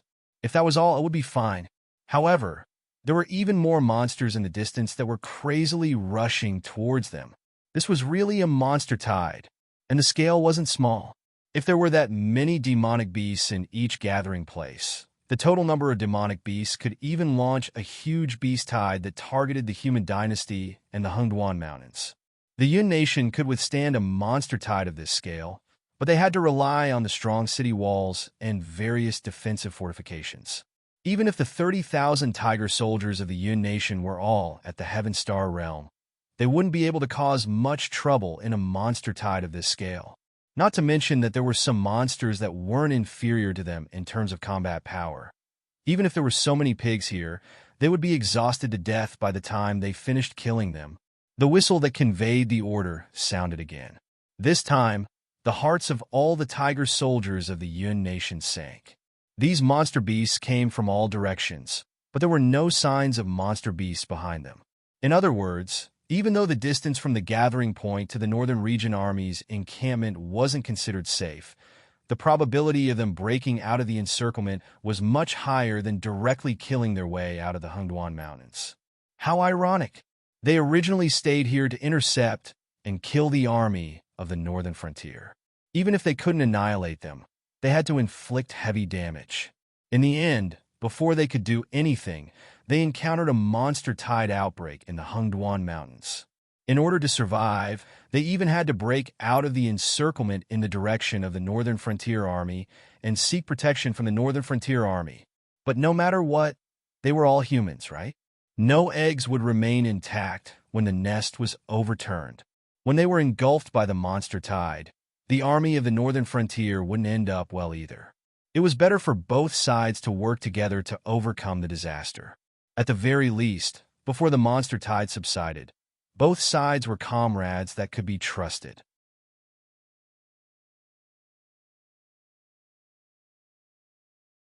Chapter 1050. There was nothing wrong with the Yun Tiger soldiers' train of thought. Ever since the ancient battle between the demonic beasts and humans, the demonic beasts had suffered a crushing defeat, and the remnants of the demonic beasts were chased into the Hungduan mountain range. The two races had reached a point where only one of them could survive. However, the 7 empires needed the Hungduan mountain range to keep the other 6 empires in check. Furthermore, if the human empires made a unilateral move, not only would they not be able to destroy the Hungduan mountain range, but they would also be unlucky. Furthermore, with the Heavenly Gate Guardian mediating between them, the situation had remained the same. The 7 empires and the Hungduan mountain range had divided the Tianwu continent. However, the hatred between the two races could not be erased. When night fell, these hungry demonic beasts would not care which aristocratic family or sect stood behind the humans who slept in the Hungduan mountain range. However, the Hungduan mountain range was located in the center of the Tianwu continent. If they wanted to quickly reach the territories of the other empires, passing through the Hungduan mountain range was undoubtedly the best and fastest way. Furthermore, would it be safe to travel through the territories of the various empires? If it was safe to travel through the official roads of the various empires, the large and small merchant associations in the Tianwu continent would not have to spend a lot of money to hire guards every year. They would also have to hire some experts to travel with their merchant convoys. Not to mention the roaming demonic beasts. Just the endless bandits and horse bandits were enough to give these merchants a headache. In some places, the bandits were even people from the local government. During the day, they would wear official robes and chat with you. If they took a fancy to the goods in your merchant convoys, they would wait until the sky turned dark and change into night clothes. Then, they would ride a fast horse and travel unhindered. Thus, in this kind of world, one's foresight and talent aside, the most important thing was to have people at hand. Without a few famous guards and attendants in the Jianghu, traveling merchants would not even know how they died. Another thing was to have good relationships with people. After a long time in business, one would naturally make friends with both the good and the bad. Usually, you would send people money and goods, and when your caravan passed by their door, they would turn a blind eye to it. If you thought that by hiring a few powerful guards, you could run amok in the world, then you would not even know how you died. After all, which family did not have a few powerful people? Those famous people in the Lulin were either famous people who had made a name for themselves, or they had aristocratic families and sects behind them. If they really wanted to kill you, wouldn't it be as easy as playing a game? Of course, Lin Yuan's Northern Territory Chamber of Commerce was obviously the exception among the exceptions. Everyone in the Northern Territory Chamber of Commerce was like a quail in the northern frontier. After all, there were too many ruthless people in the northern frontier. But once you left the northern frontier, sorry, no matter which aristocratic family, sect, or Lulinyu you were, you would have to call the Northern Territory Chamber of Commerce master when you saw them. Not to mention that the Northern Territory Chamber of Commerce was backed by Lin Yuan and the entire northern frontier. Just the relationship that the Northern Territory Chamber of Commerce operated today had determined that they were at the top of the merchant food chain. No matter where you went, whether you went through the Hungduan Mountains or the territories of the various dynasties, you would not be able to get around the hurdle that was the northern frontier. You want to give the Northern Territory Chamber of Commerce a hard time in your territory? Then I'm sorry, but you should just stop doing business. Otherwise, every caravan that went out would die. How much money do you have to compensate for that? But then again, no matter how dangerous the environment was among humans, there were some unspoken rules that everyone had to abide by. Just like now, when they were in the Hungduan Mountains and encountered a beast tide, if there were other humans around, whether they were caravans, mercenaries, or even demon slayers, whether they knew each other or not, and whether they had a grudge or a debt of gratitude, they would have to lend a hand. At least before the beast tide retreated, everyone would be good brothers that they could entrust their backs to. But this unspoken rule obviously did not apply to the northern frontier. The ones in charge of the northern frontier were the demonic beasts, and the Northern Territory Chamber of Commerce had built up its business by monopolizing the Hungduan Mountains. Why would they have to side with you and offend the various demonic beasts in the Hungduan Mountains? Not to mention, the original purpose of the Yun Nation's Tiger Soldiers was to snipe the northern frontier troops. Therefore, when the Yun Nation's Tiger Soldiers broke out of the encirclement and killed the demonic beasts that chased after them with their sabers and approached the camp of the northern frontier troops, the soldiers of the northern frontier, who were already full of anger, took their positions. The temporary sentry towers were filled with archers, eyeing the increasing number of Yun Nation's Tiger Soldiers. In fact, the standard equipment of the northern frontier was far superior to that of the other dynasties' troops. There was no accurate figure on the maximum shooting range of the crossbows that they were equipped with, but one thing was for sure. With the equipment that was distributed by the Ministry of Works, as long as the enemy appeared in their line of sight, it was equivalent to entering their shooting range. The reason why they didn't fire wasn't because they had changed their minds and wanted to help the Yun Nation's Tiger Soldiers. However, Li Zhongxing had an idea and said in the command channel, "Everyone, get ready to shoot. Don't kill the Yun Nation's Tiger Soldiers that are approaching us. If necessary, help them stop the demonic beasts. I've seen them just now. These people are all around 40 years old and should be veterans who are about to retire. They came first to test us and see if we are hostile to them. Let's beat them at their own game and let them approach the camp." Lin Yuan also saw this scene. The commander of the Yun Nation's Tiger Soldiers seemed to be rational beyond common sense. When facing the outbreak of the beast tide, he first judged that the beast tide couldn't be defeated by force and had to rely on the strength of the northern frontier troops. Therefore, he ordered all the Yun Nation's Tiger Soldiers who could still move to approach the camp of the northern frontier troops. Some pessimists might make a seemingly reasonable judgment at the first moment. The northern frontier troops were in cahoots with the demonic beasts. Not only would they not help, but they would even join forces with the demonic beasts. This judgment was indeed valid. Lin Yuan dared to let the northern frontier troops set up camp here because he was sure that the beast tide wouldn't continue to attack after seeing the northern frontier's military flag. However, would the demonic beasts of the Hungduan Mountains really join forces with Lin Yuan so easily? The beast lord who had suppressed the Hungduan Mountains for a lifetime and was even able to protect the Jiu Xinghai from Lei Qiuxing was still recuperating somewhere in the northern frontier. The empty throne of the beast lord was left in the king of monsters' palace. Would the demonic beasts of the Hungduan Mountains allow Lin Yuan to enter the Hungduan Mountains so easily? In a desperate situation, it was better to take a gamble than to give up. The gamble was that the northern frontier troops wouldn't be able to enter the Hungduan Mountains so easily. Sooner or later, the beast tide would fight with the northern frontier troops. This wasn't a last-ditch struggle. It was the option that had the highest chance of survival after rational analysis.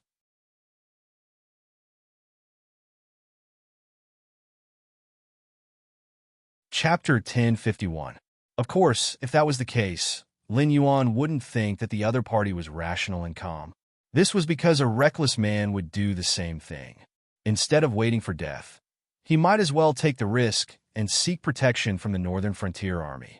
But what really made Lin Yuan realize the other party's extraordinariness was the probing that was still going on at this very moment. Old soldiers were incomparably valuable assets to an army. But to the Yun Nation's Tiger soldiers who didn't serve for long, the old soldiers who were about to retire were just worthless chess pieces. When necessary, they could be abandoned at any time. Therefore, while the Yun Nation's Tiger soldiers continued to fight against the beast tide, they quietly gathered together. At the same time, they arranged for the old soldiers who were about to retire to approach the Northern Frontier Army camp. They wanted to use this opportunity to judge the attitude of the Northern Frontier Army towards them. If the Northern Frontier Army directly shot those old soldiers, they would turn around and leave without a second thought. Even if they died, they would die on the way to break out of the encirclement. They wouldn't go to the Northern Frontier Army camp and be helpless lambs waiting to be slaughtered. But obviously, not only did Lin Yuan notice this, but so did Li Zhongxing. The rarest thing was that Li Zhongxing was still in the middle of the situation, but he was still able to connect the thoughts of the other party's commander from the fact that the old soldiers who approached him were all in their 40s. Thus, he appeased the Northern Frontier Army, who could shoot at any time, and attempted to take advantage of the moment when the other party relaxed to completely annihilate them. Li Zhongxing, this person, it wasn't easy to evaluate him. He was a talented general, but his military talent was very mediocre. In other words, in the Northern Frontier, where there were many capable people, Li Zhongxing wasn't the best in all aspects. But obviously, he wasn't without talent. At the very least, Li Zhongxing was considered outstanding in terms of basic battlefield judgment and understanding the bigger picture from small details. But no matter what, he was able to secure his position as the military leader of the Northern Frontier mainly because he joined the army earlier. Between Lei Qiuxing and Lin Yuan, he gave up on Lei Qiuxing, who was fighting fiercely with Sky Demon at that time. In addition, Zhang Qilin, Gao Finjin, and the others who joined the Northern Frontier at the same time were either dead or still clinging to their past glory, trying to recreate the glory of the Fallen Star Army. Therefore, Li Zhongxing was able to control nearly half of the military force in the Northern Frontier. But in the end, Li Zhongxing's talent was good, but education did harm him. The Divine Forest Army unearthed Li Zhongxing's talent and gave him the corresponding education. However, the Divine Forest Army wasn't a place that could nurture a famous general of a generation. How could it nurture a tool that listened to Lei Qiuxing's orders and an elite that could charge to the front lines?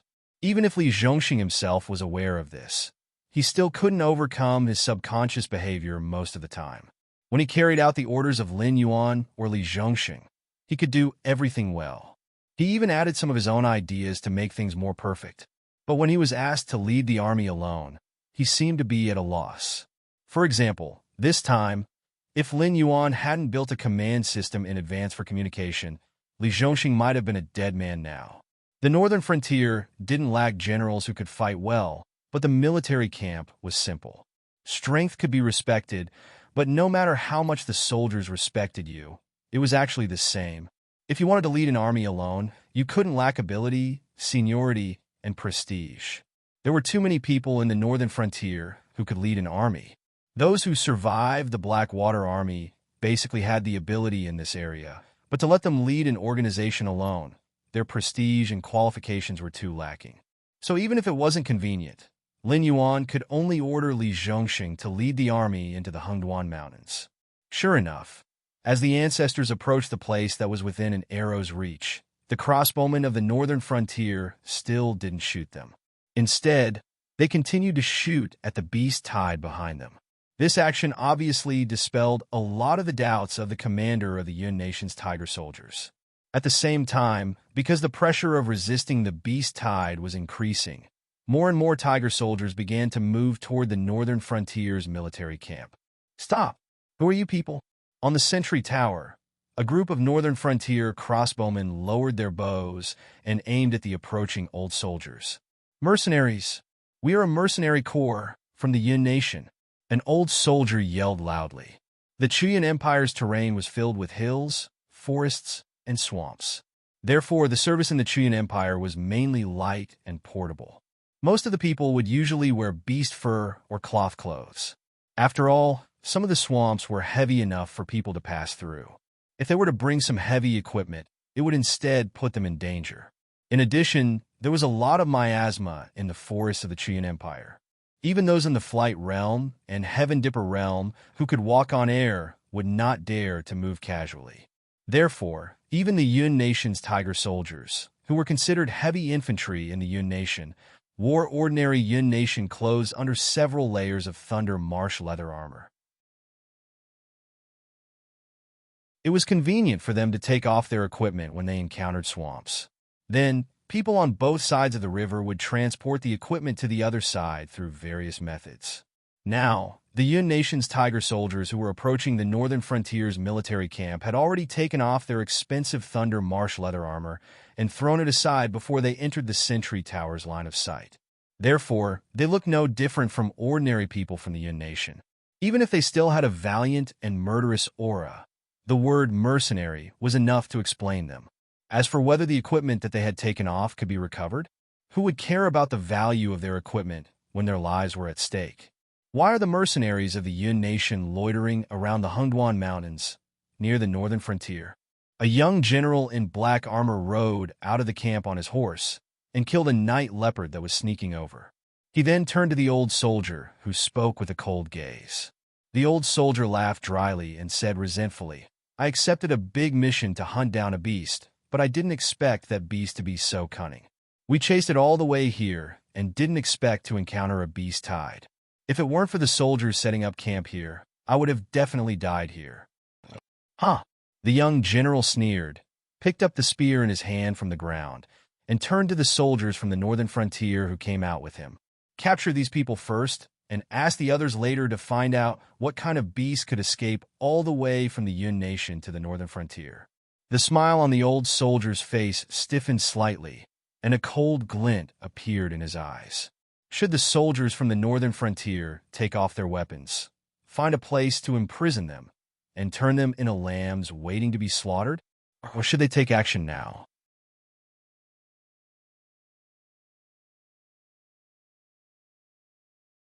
Chapter 1052. Now that the Yun Nation's Tiger soldiers were in such a situation, it was almost certain that they would die. This was because they were still unclear about the northern region's attitude towards them. If they were unarmed and guarded, even if the cultivators had decent combat strength, even if they were unarmed, they would still be unbelievably weak compared to the regular army equipped with standard weapons and armor. But what else could they do? Disperse and signal for the other soldiers to stay away? What a joke! There were demonic beasts rioting in all directions. If they had to find a way out, they could only do it in the northern frontier's camp. Then, your decision is... Lin Yuan looked at the old soldier who wanted to speak, but stopped on second thought. He just understood one thing. The 30,000 Yun Nation's Tiger soldiers were not weak, but it would be a joke to say that they could go against the northern frontier's army. Unless they did not show up and just followed behind the northern frontier's army. They used the terrain of the Hungduan Mountains to hunt down the scattered and isolated soldiers of the northern frontier. But this Yun Nation's Tiger soldiers did not do that. They set up an ambush near the Stoneclaw Forest and planned to fight head-on with the northern frontier's army. Why? They did not have an advantage in terms of numbers, equipment, or cultivation. Perhaps they were better at fighting in the mountains than the northern frontier's army, but this could not make up for their disadvantage. Moreover, they chose to set up an ambush near the Stoneclaw Forest. This was undoubtedly increasing the odds of victory for the northern frontier's army. It was as if these people were here to die, but this obviously did not make sense. Even if the demon venerable of the southern wilderness wanted to use the deaths of these Yun Nation's Tiger soldiers to push the northern frontier to the opposite side of the other empires, the Yun Nation would not agree to such a stupid suggestion. The northern frontier's strength in all aspects could be seen with the naked eye. Without a doubt, if the northern frontier completely recovered the territory of the Shinwu dynasty, this new 7th dynasty would be above the other 6 empires in less than 10 years. No matter who was secretly plotting against the northern frontier, it was understandable that the other 6 empires would be hostile to the northern frontier. Under such prerequisites, it was even more impossible for the Qian dynasty to agree to let their trump card troop do something so meaningless. After all, the northern frontier was not like the other empires. The northern frontier could use the Hungduan Mountains to travel to any other empire at any time. Just like now, the northern frontier was digging a hole for the Xuanjian dynasty as they entered the Hungduan Mountains. It was not because the Xuanjian barbarian wanted to take advantage of the situation and offend Lin Yuan. Instead, in the previous war, the Frost Mirror barbarian had already suffered heavy losses. Now that they were trying to plunder the northern frontier, it gave Lin Yuan a good excuse to attack the Frost Mirror grassland. As for the 7 empires, they were fixed and could not be changed. Did the 7 empires have to be fixed? The Heavenly Gate Guardians? How many of the Heavenly Gate Guardians had the confidence to speak loudly in front of Lin Yuan? The Heavenly Gate Guardians did not dare to go against Lin Yuan. In that case, Lin Yuan, who had killed 2 monster kings previously, could be said to be the most powerful existence in the world. Therefore, there was a very real problem now. The decapitation operation could not deal with Lin Yuan. A single empire was no match for the northern frontier, especially the 2 empires that bordered Lin Yuan. One was the Xuanjian dynasty, which had suffered heavy losses, and the other was the Qinjiang dynasty, which had almost no high-level combat power on land. Even if these 2 empires worked together, they would not be a match for the northern frontier. As for the other empires, if they wanted to attack the northern frontier, they had to think of a way to pass through the Hungduan Mountains. Theoretically, it was not a problem to pass through the territories of the other empires and combine their forces. However, if their main forces left their territory and there were 1 or 2 monster hordes in the Hungduan Mountains, not everyone would be able to bear the consequences. Unless Lin Yuan's gaze became dangerous. Unless these people were really here to die. However, their purpose was not to make use of the destruction of the tiger soldiers of the Cloud Nation to play tricks. Instead, they wanted to use this opportunity to swallow up all the troops that were currently mobilized in the northern frontier. Then, the outbreak of this monster horde seemed to become reasonable. The tiger soldiers of the Cloud Nation had set up their ambush here because a large number of southern wilderness monsters had sneaked into the Hungduan Mountains. Most of the monster hordes that were chasing after the tiger soldiers of the Cloud Nation were probably southern wilderness monsters. Once the monster hordes collided with the army of the northern frontier, both parties would start killing each other without knowing the reason. Even if the high-level monsters in the Hungduan Mountains wanted to stop them, it would be useless. After all, when humans fought, they would not listen to the advice of others when they were in a frenzy. Furthermore, this was a fight between monsters and humans, who already had a blood feud. In particular, the monsters that had tasted the blood of humans would lose their rationality and display their absolute bestiality. Everyone listen to my orders. Immediately kill those tiger soldiers of the Cloud Nation. Then everyone, get ready for battle. Prepare to confront the monster hordes. Lin Yuan's order suddenly sounded from the command system. At this moment, almost all the tiger soldiers of the Cloud Nation that were still alive had been pushed into the sight of the northern frontier army by the monster hordes. Even if a few of them managed to escape, it would not be a big problem. Anyway, although there were not many northern frontier people in this area, most of the subhumans who sought refuge with Lin Yuan stayed nearby. Even if the tiger soldiers of the Cloud Nation managed to escape, they would not be able to escape the pursuit of these hunters, who were more proficient in mountain warfare than them. The young general who was staring at the old soldier suddenly smiled. Without waiting for the old soldier to speak, the lance in his hand had already pierced forward and instantly pierced through the old soldier's chest, lifting him up. The dozen or so tiger soldiers of the Cloud Nation that came with the old soldier did not even have time to react before they were slashed to the ground by the soldiers of the northern frontier who came with the young general. As for the tiger soldiers and monsters further away, they did not understand what was going on at all. All they saw was a cloud-like rain of arrows being shot out from the northern frontier camp. Do-do-do-do-do, poo-pew-pew-pew-pew. The sound of arrows falling to the ground and flesh being pierced by sharp weapons rang out one after another. Some of the tiger soldiers of the Cloud Nation that managed to run out of the dense forest in time stared blankly at their comrades and monsters who had been shot into sieves. Their first reaction was disbelief. How could those crossbows have such a long shooting range? Crossbowmen were not a type of soldier that could be cultivated casually. In addition to training their eyesight, hearing, and wind detection, the crossbows they used were also made with a lot of effort. If the materials were too poor, it would break with a slight pull. If the materials were too good, ordinary soldiers would not be able to draw such a crossbow. Furthermore, the strength of cultivators was always increasing, but the crossbows that were made would not grow. Therefore, crossbowmen had always been rare. Even if there were crossbowmen, they would just deal with it casually. It would be better for cultivators to release their own spells. But today, they finally realized how shallow their understanding of the crossbowman was.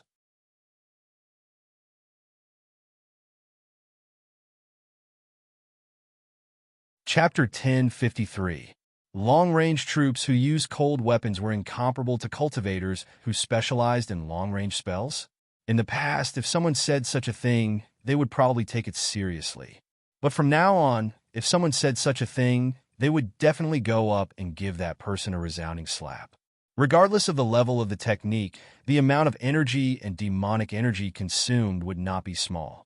Moreover, after the technique was cast, the spiritual energy would be in disorder for a period of time. Therefore, one had to wait for the surrounding spiritual energy to calm down before casting the next technique. In a one-on-one battle between cultivators, the scale of spiritual energy disorder was not large.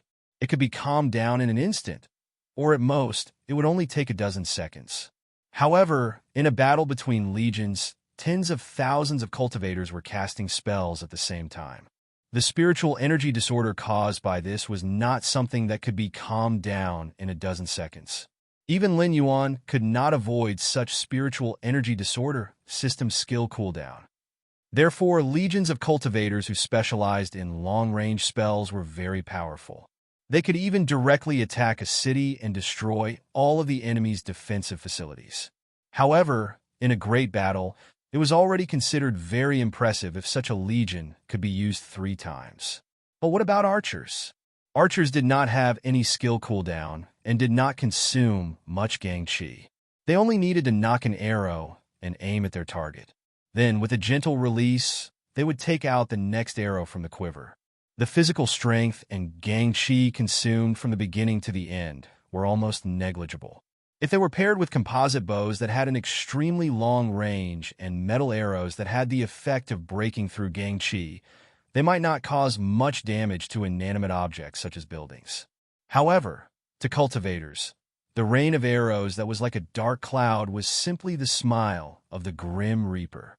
However, even if the archers, who were like the Grim Reaper, cleared a large part of the battlefield, they only managed to scare the Yun Tiger soldiers who had not yet appeared in their line of sight. To the monster tide, although this scale of arrow rain was terrifying, it was not enough to make them feel fear and retreat. This was especially so for the monsters in this area. In fact, most of them were in the realm of spiritual awakening and wisdom. They did not have much intelligence to begin with and were still in the stage of slowly learning. They were equivalent to human children and teenagers. They now only knew that there was a large amount of delicious meat in the northern frontier military camp. As long as they could eat it all, it would be very beneficial for them.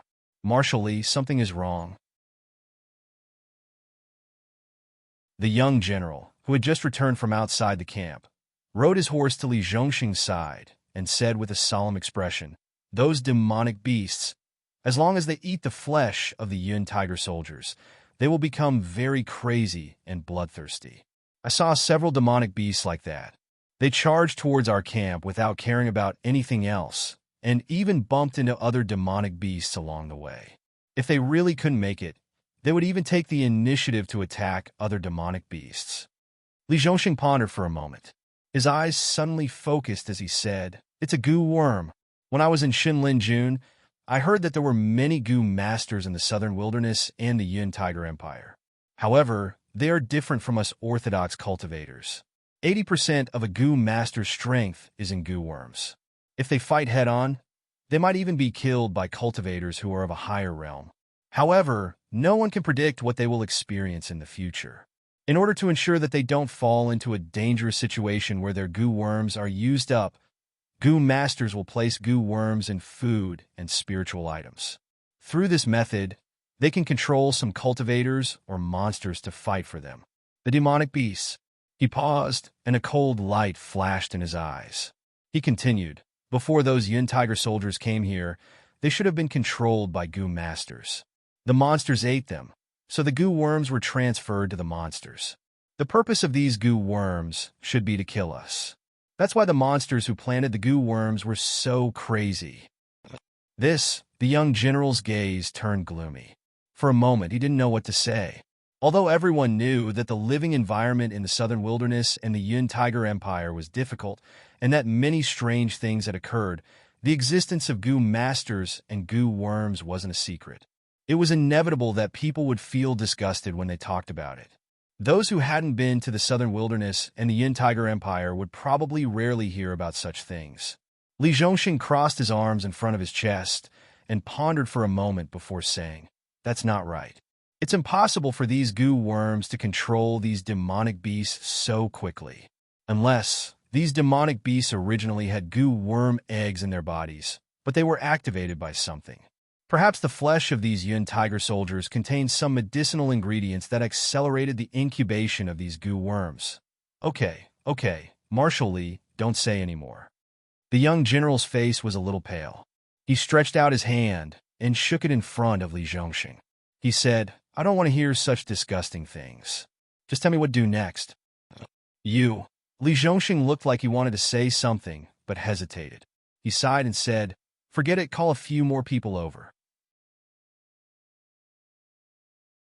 You feel disgusted just by hearing about worm eggs. If you really meet a goo master and see those worms crawling out of their nostrils and ears, won't you immediately faint? The young general's expression became extremely complicated. However, after a while, he gritted his teeth and said, "Commander Li, right now, each camp has its own deployment and defensive area. Let me take care of the following matters." "That's right. The person you wanted us to capture alive has already been sent to your tent. If you have any other instructions, just say it." The relationship between a goo master and a goo worm is actually a symbiotic relationship. If a goo worm wants to live, other than those that live on other people's bodies and devour their flesh to grow, most goo worms need to be fed with the goo master's own blood essence.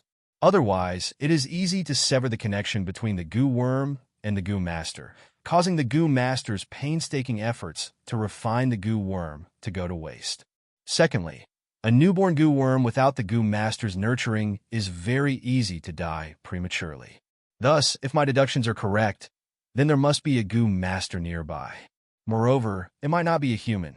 You have to find a chance to kill your way into the beast tide and see if there are any existences similar to a goo master. Whether it is a human or a demonic beast, you have to capture them all. Li Zhongxing stared at the young general with a burning gaze and said in a deep voice, "If we don't remove the goo worms on these demonic beasts, we will have to fight to the death with the beast tide. Losses are one thing, but more importantly, we have yet to enter the demon beast imperial court. If we commit such a massacre in the outskirts of the Hung Duan mountain range, it will definitely cause the tribes in the Hung Duan mountain range to be innately hostile towards the Dragon King."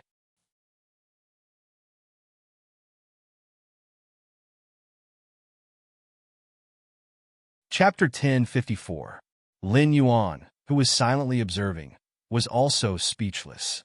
As mentioned before, Li Zhongxing was able to lead an army by himself because he was early on. His own ability was not considered top-notch. However, this man would occasionally use a crazy knife to accurately cut into the vital points.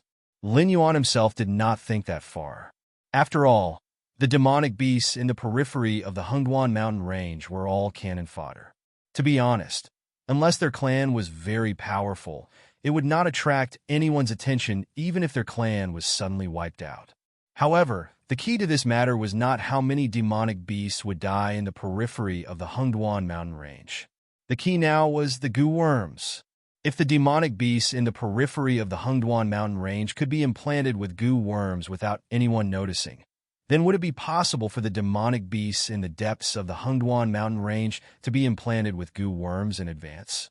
When the tiger is not in the mountain, the monkey will be the king. Lin Yuan glanced in the direction of the southern wilderness with a gloomy gaze and whispered softly. When the beast lord Kirin was still around, although the Hungduan mountain range was not considered peaceful, it was basically an internal struggle between the various clans. It was simply a fool's dream for external forces to extend their hands into the Hungduan mountain range. However, how many days had the beast lord Kirin been in a coma? All kinds of monsters had popped out.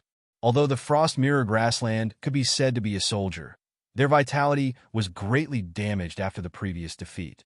This time, they had gathered a large number of troops to invade the northern frontier. It could be seen that these Shuangjin barbarian did not take the Hungduan mountain range seriously anymore. It was the same for the Qian dynasty. No matter what agreement they had with the demon venerable of the southern wilderness, if it was during the reign of the beast lord Kirin, not even the demon slayer of the Qian dynasty would dare to take the initiative to enter the Hungduan mountain range to look for trouble when the demon venerable of the southern wilderness was above their heads. Then there was the demon venerable of the southern wasteland. No matter how powerful this guy was in Lin Yuan's eyes, he was just a guy who couldn't get on the stage. At least, if nothing happened to the beast lord Qilin, this guy could only stay in the southern wilderness and bully the Xinjiang Empire and the Qian Empire from time to time, which had weak military combat power or weak national power. In addition to the Hungduan mountains where demons were running amok. Sometimes, if he hadn't seen it with his own eyes, Lin Yuan wouldn't have believed that the beast lord Kirin called Ink Abyss could have such a terrifying deterrent force. Just its existence alone was enough to deter all forces from going against the Hungduan mountains. And this beast lord Kirin was very mysterious. Until now, Lin Yuan could only speculate that he had the bloodline of a prehistoric demon beast. And the things he had done were like a mystery to Lin Yuan. He was indeed very talented. In the early years, he commanded the demon beast imperial court and established the three beast kings. He flourished in the Hungduan mountains and forced the human empires to retreat again and again. Even now, they didn't dare to enter the Hungduan mountains to hunt. They only dared to take advantage of the demon beast forest. He even forced Lei Qiusheng, who was at his peak, to lower his head and let go of Jiao Xinghai, who was a remnant of the previous dynasty, who could cause chaos in the Shenwu dynasty. However, it was true that the monster beast imperial court rose to prominence because of it, but it was also in its hands. The monster beast imperial court gradually became the peacemaker in the Hungduan mountain range from being the ruler of the various monster clans. Its comprehensive strength was not even comparable to some of the larger monster clans. Maybe it was because he was pursuing his own Tao and didn't have the energy to care about the trivial matters of the demon beast imperial court. Or maybe it was because of other reasons he started to not show off his abilities and learn how to hide his strength. However, for people like Lei Qiusheng who had faced the beast lord Kirin before, their hearts were filled with reverence. If it was in Lin Yuan's previous life, if he was a human, he would probably be judged by others as such. A real man should be like this. After all, it was an existence that suppressed an era with its own strength. Forget it. Anyway, that old thing threw the burden to me. As the next beast lord of the Hungduan mountains, I should also have this obligation. Let me tell you guys, don't casually reach out to the Hungduan mountains, okay? 2 golden lights appeared in Lin Yuan's eyes. The incense power on the attribute panel jumped quickly, and the 1 million incense power dissipated. As a result, in the blink of an eye, 2 golden thunderbolts brewed in the sky above the Hungduan mountains and struck in the direction of the Qian dynasty and the Southern Wilderness Demon Range. Southern Wilderness Demon Range, inside the Demon Lord Palace. Accompanied by the roars of dragons and tigers, a pitch-black light ball flew out from the top of the 1,000-story Demon Lord Palace and collided with the golden lightning from the Hungduan mountains. That's the Demon Lord's attack. It's the Demon Lord's Tiger Roar. I remember the last time the Demon Lord used this move. It instantly killed more than 10 Void Realm cultivators. A group of southern wilderness demon beasts who were busy below the Demon Lord Palace looked at the black light ball that swept across the sky, and their eyes revealed a look of worship and fanaticism. However, this expression only lasted for a moment. That was because the Black Tiger Roar did not even last a second under the Golden Divine Lightning and was annihilated. In the next moment, the Golden Divine Lightning continued to strike in the direction of the Demon Lord Palace. Boom! A loud sound was heard. A large amount of smoke and dust filled the air. An extremely angry roar vaguely sounded in the void. Black Jiao, I swear that I will not live under the same sky as you. When the dust settled, those demon beasts at the bottom saw that the 1,000-story Demon Lord Palace seemed to have been cut in half by someone. The remaining height was estimated to be less than 500 stories, and there was a huge pit in the central area. However, the strange thing was that there were no signs of building debris around. Instead of saying that it was cut in half or blasted open, it was more accurate to say that the area above 500 stories of the Demon Lord Palace was directly melted by the Golden Divine Lightning just now. That was 2F asterisk King terrifying. Before the group of demon beasts from the southern wilderness demon range recovered from the shock, they heard a cold voice from the sky. Although you provoked this king first, since you, the Demon Lord, have declared war, this king naturally has no reason to refuse. From today onwards, this king will wait for you to come to me in the Hungduan mountain range. If you don't dare to come, this king will personally come to you when this king loses his patience. By then, I will kill everyone in the southern wilderness demon range. What kind of godly operation was that? The group of demon beasts from the southern wilderness demon range were dumbfounded. It turned out that the roar of their demon lord just now was not a roar to vent his anger after being sneak attacked, but a conversation with an unknown powerful existence in the Hungduan mountain range across the Qingjiang dynasty. However, the problem was that this was too outrageous, wasn't it? Now that the two masters had spoken ruthlessly and so many people had heard it, wouldn't it mean that they would not stop until one of them died? How innocent were they, lowly minions? Ah! You're tuning in to the Warrior Lore YouTube channel. Don't forget to subscribe and join us on this journey to catch the most captivating stories.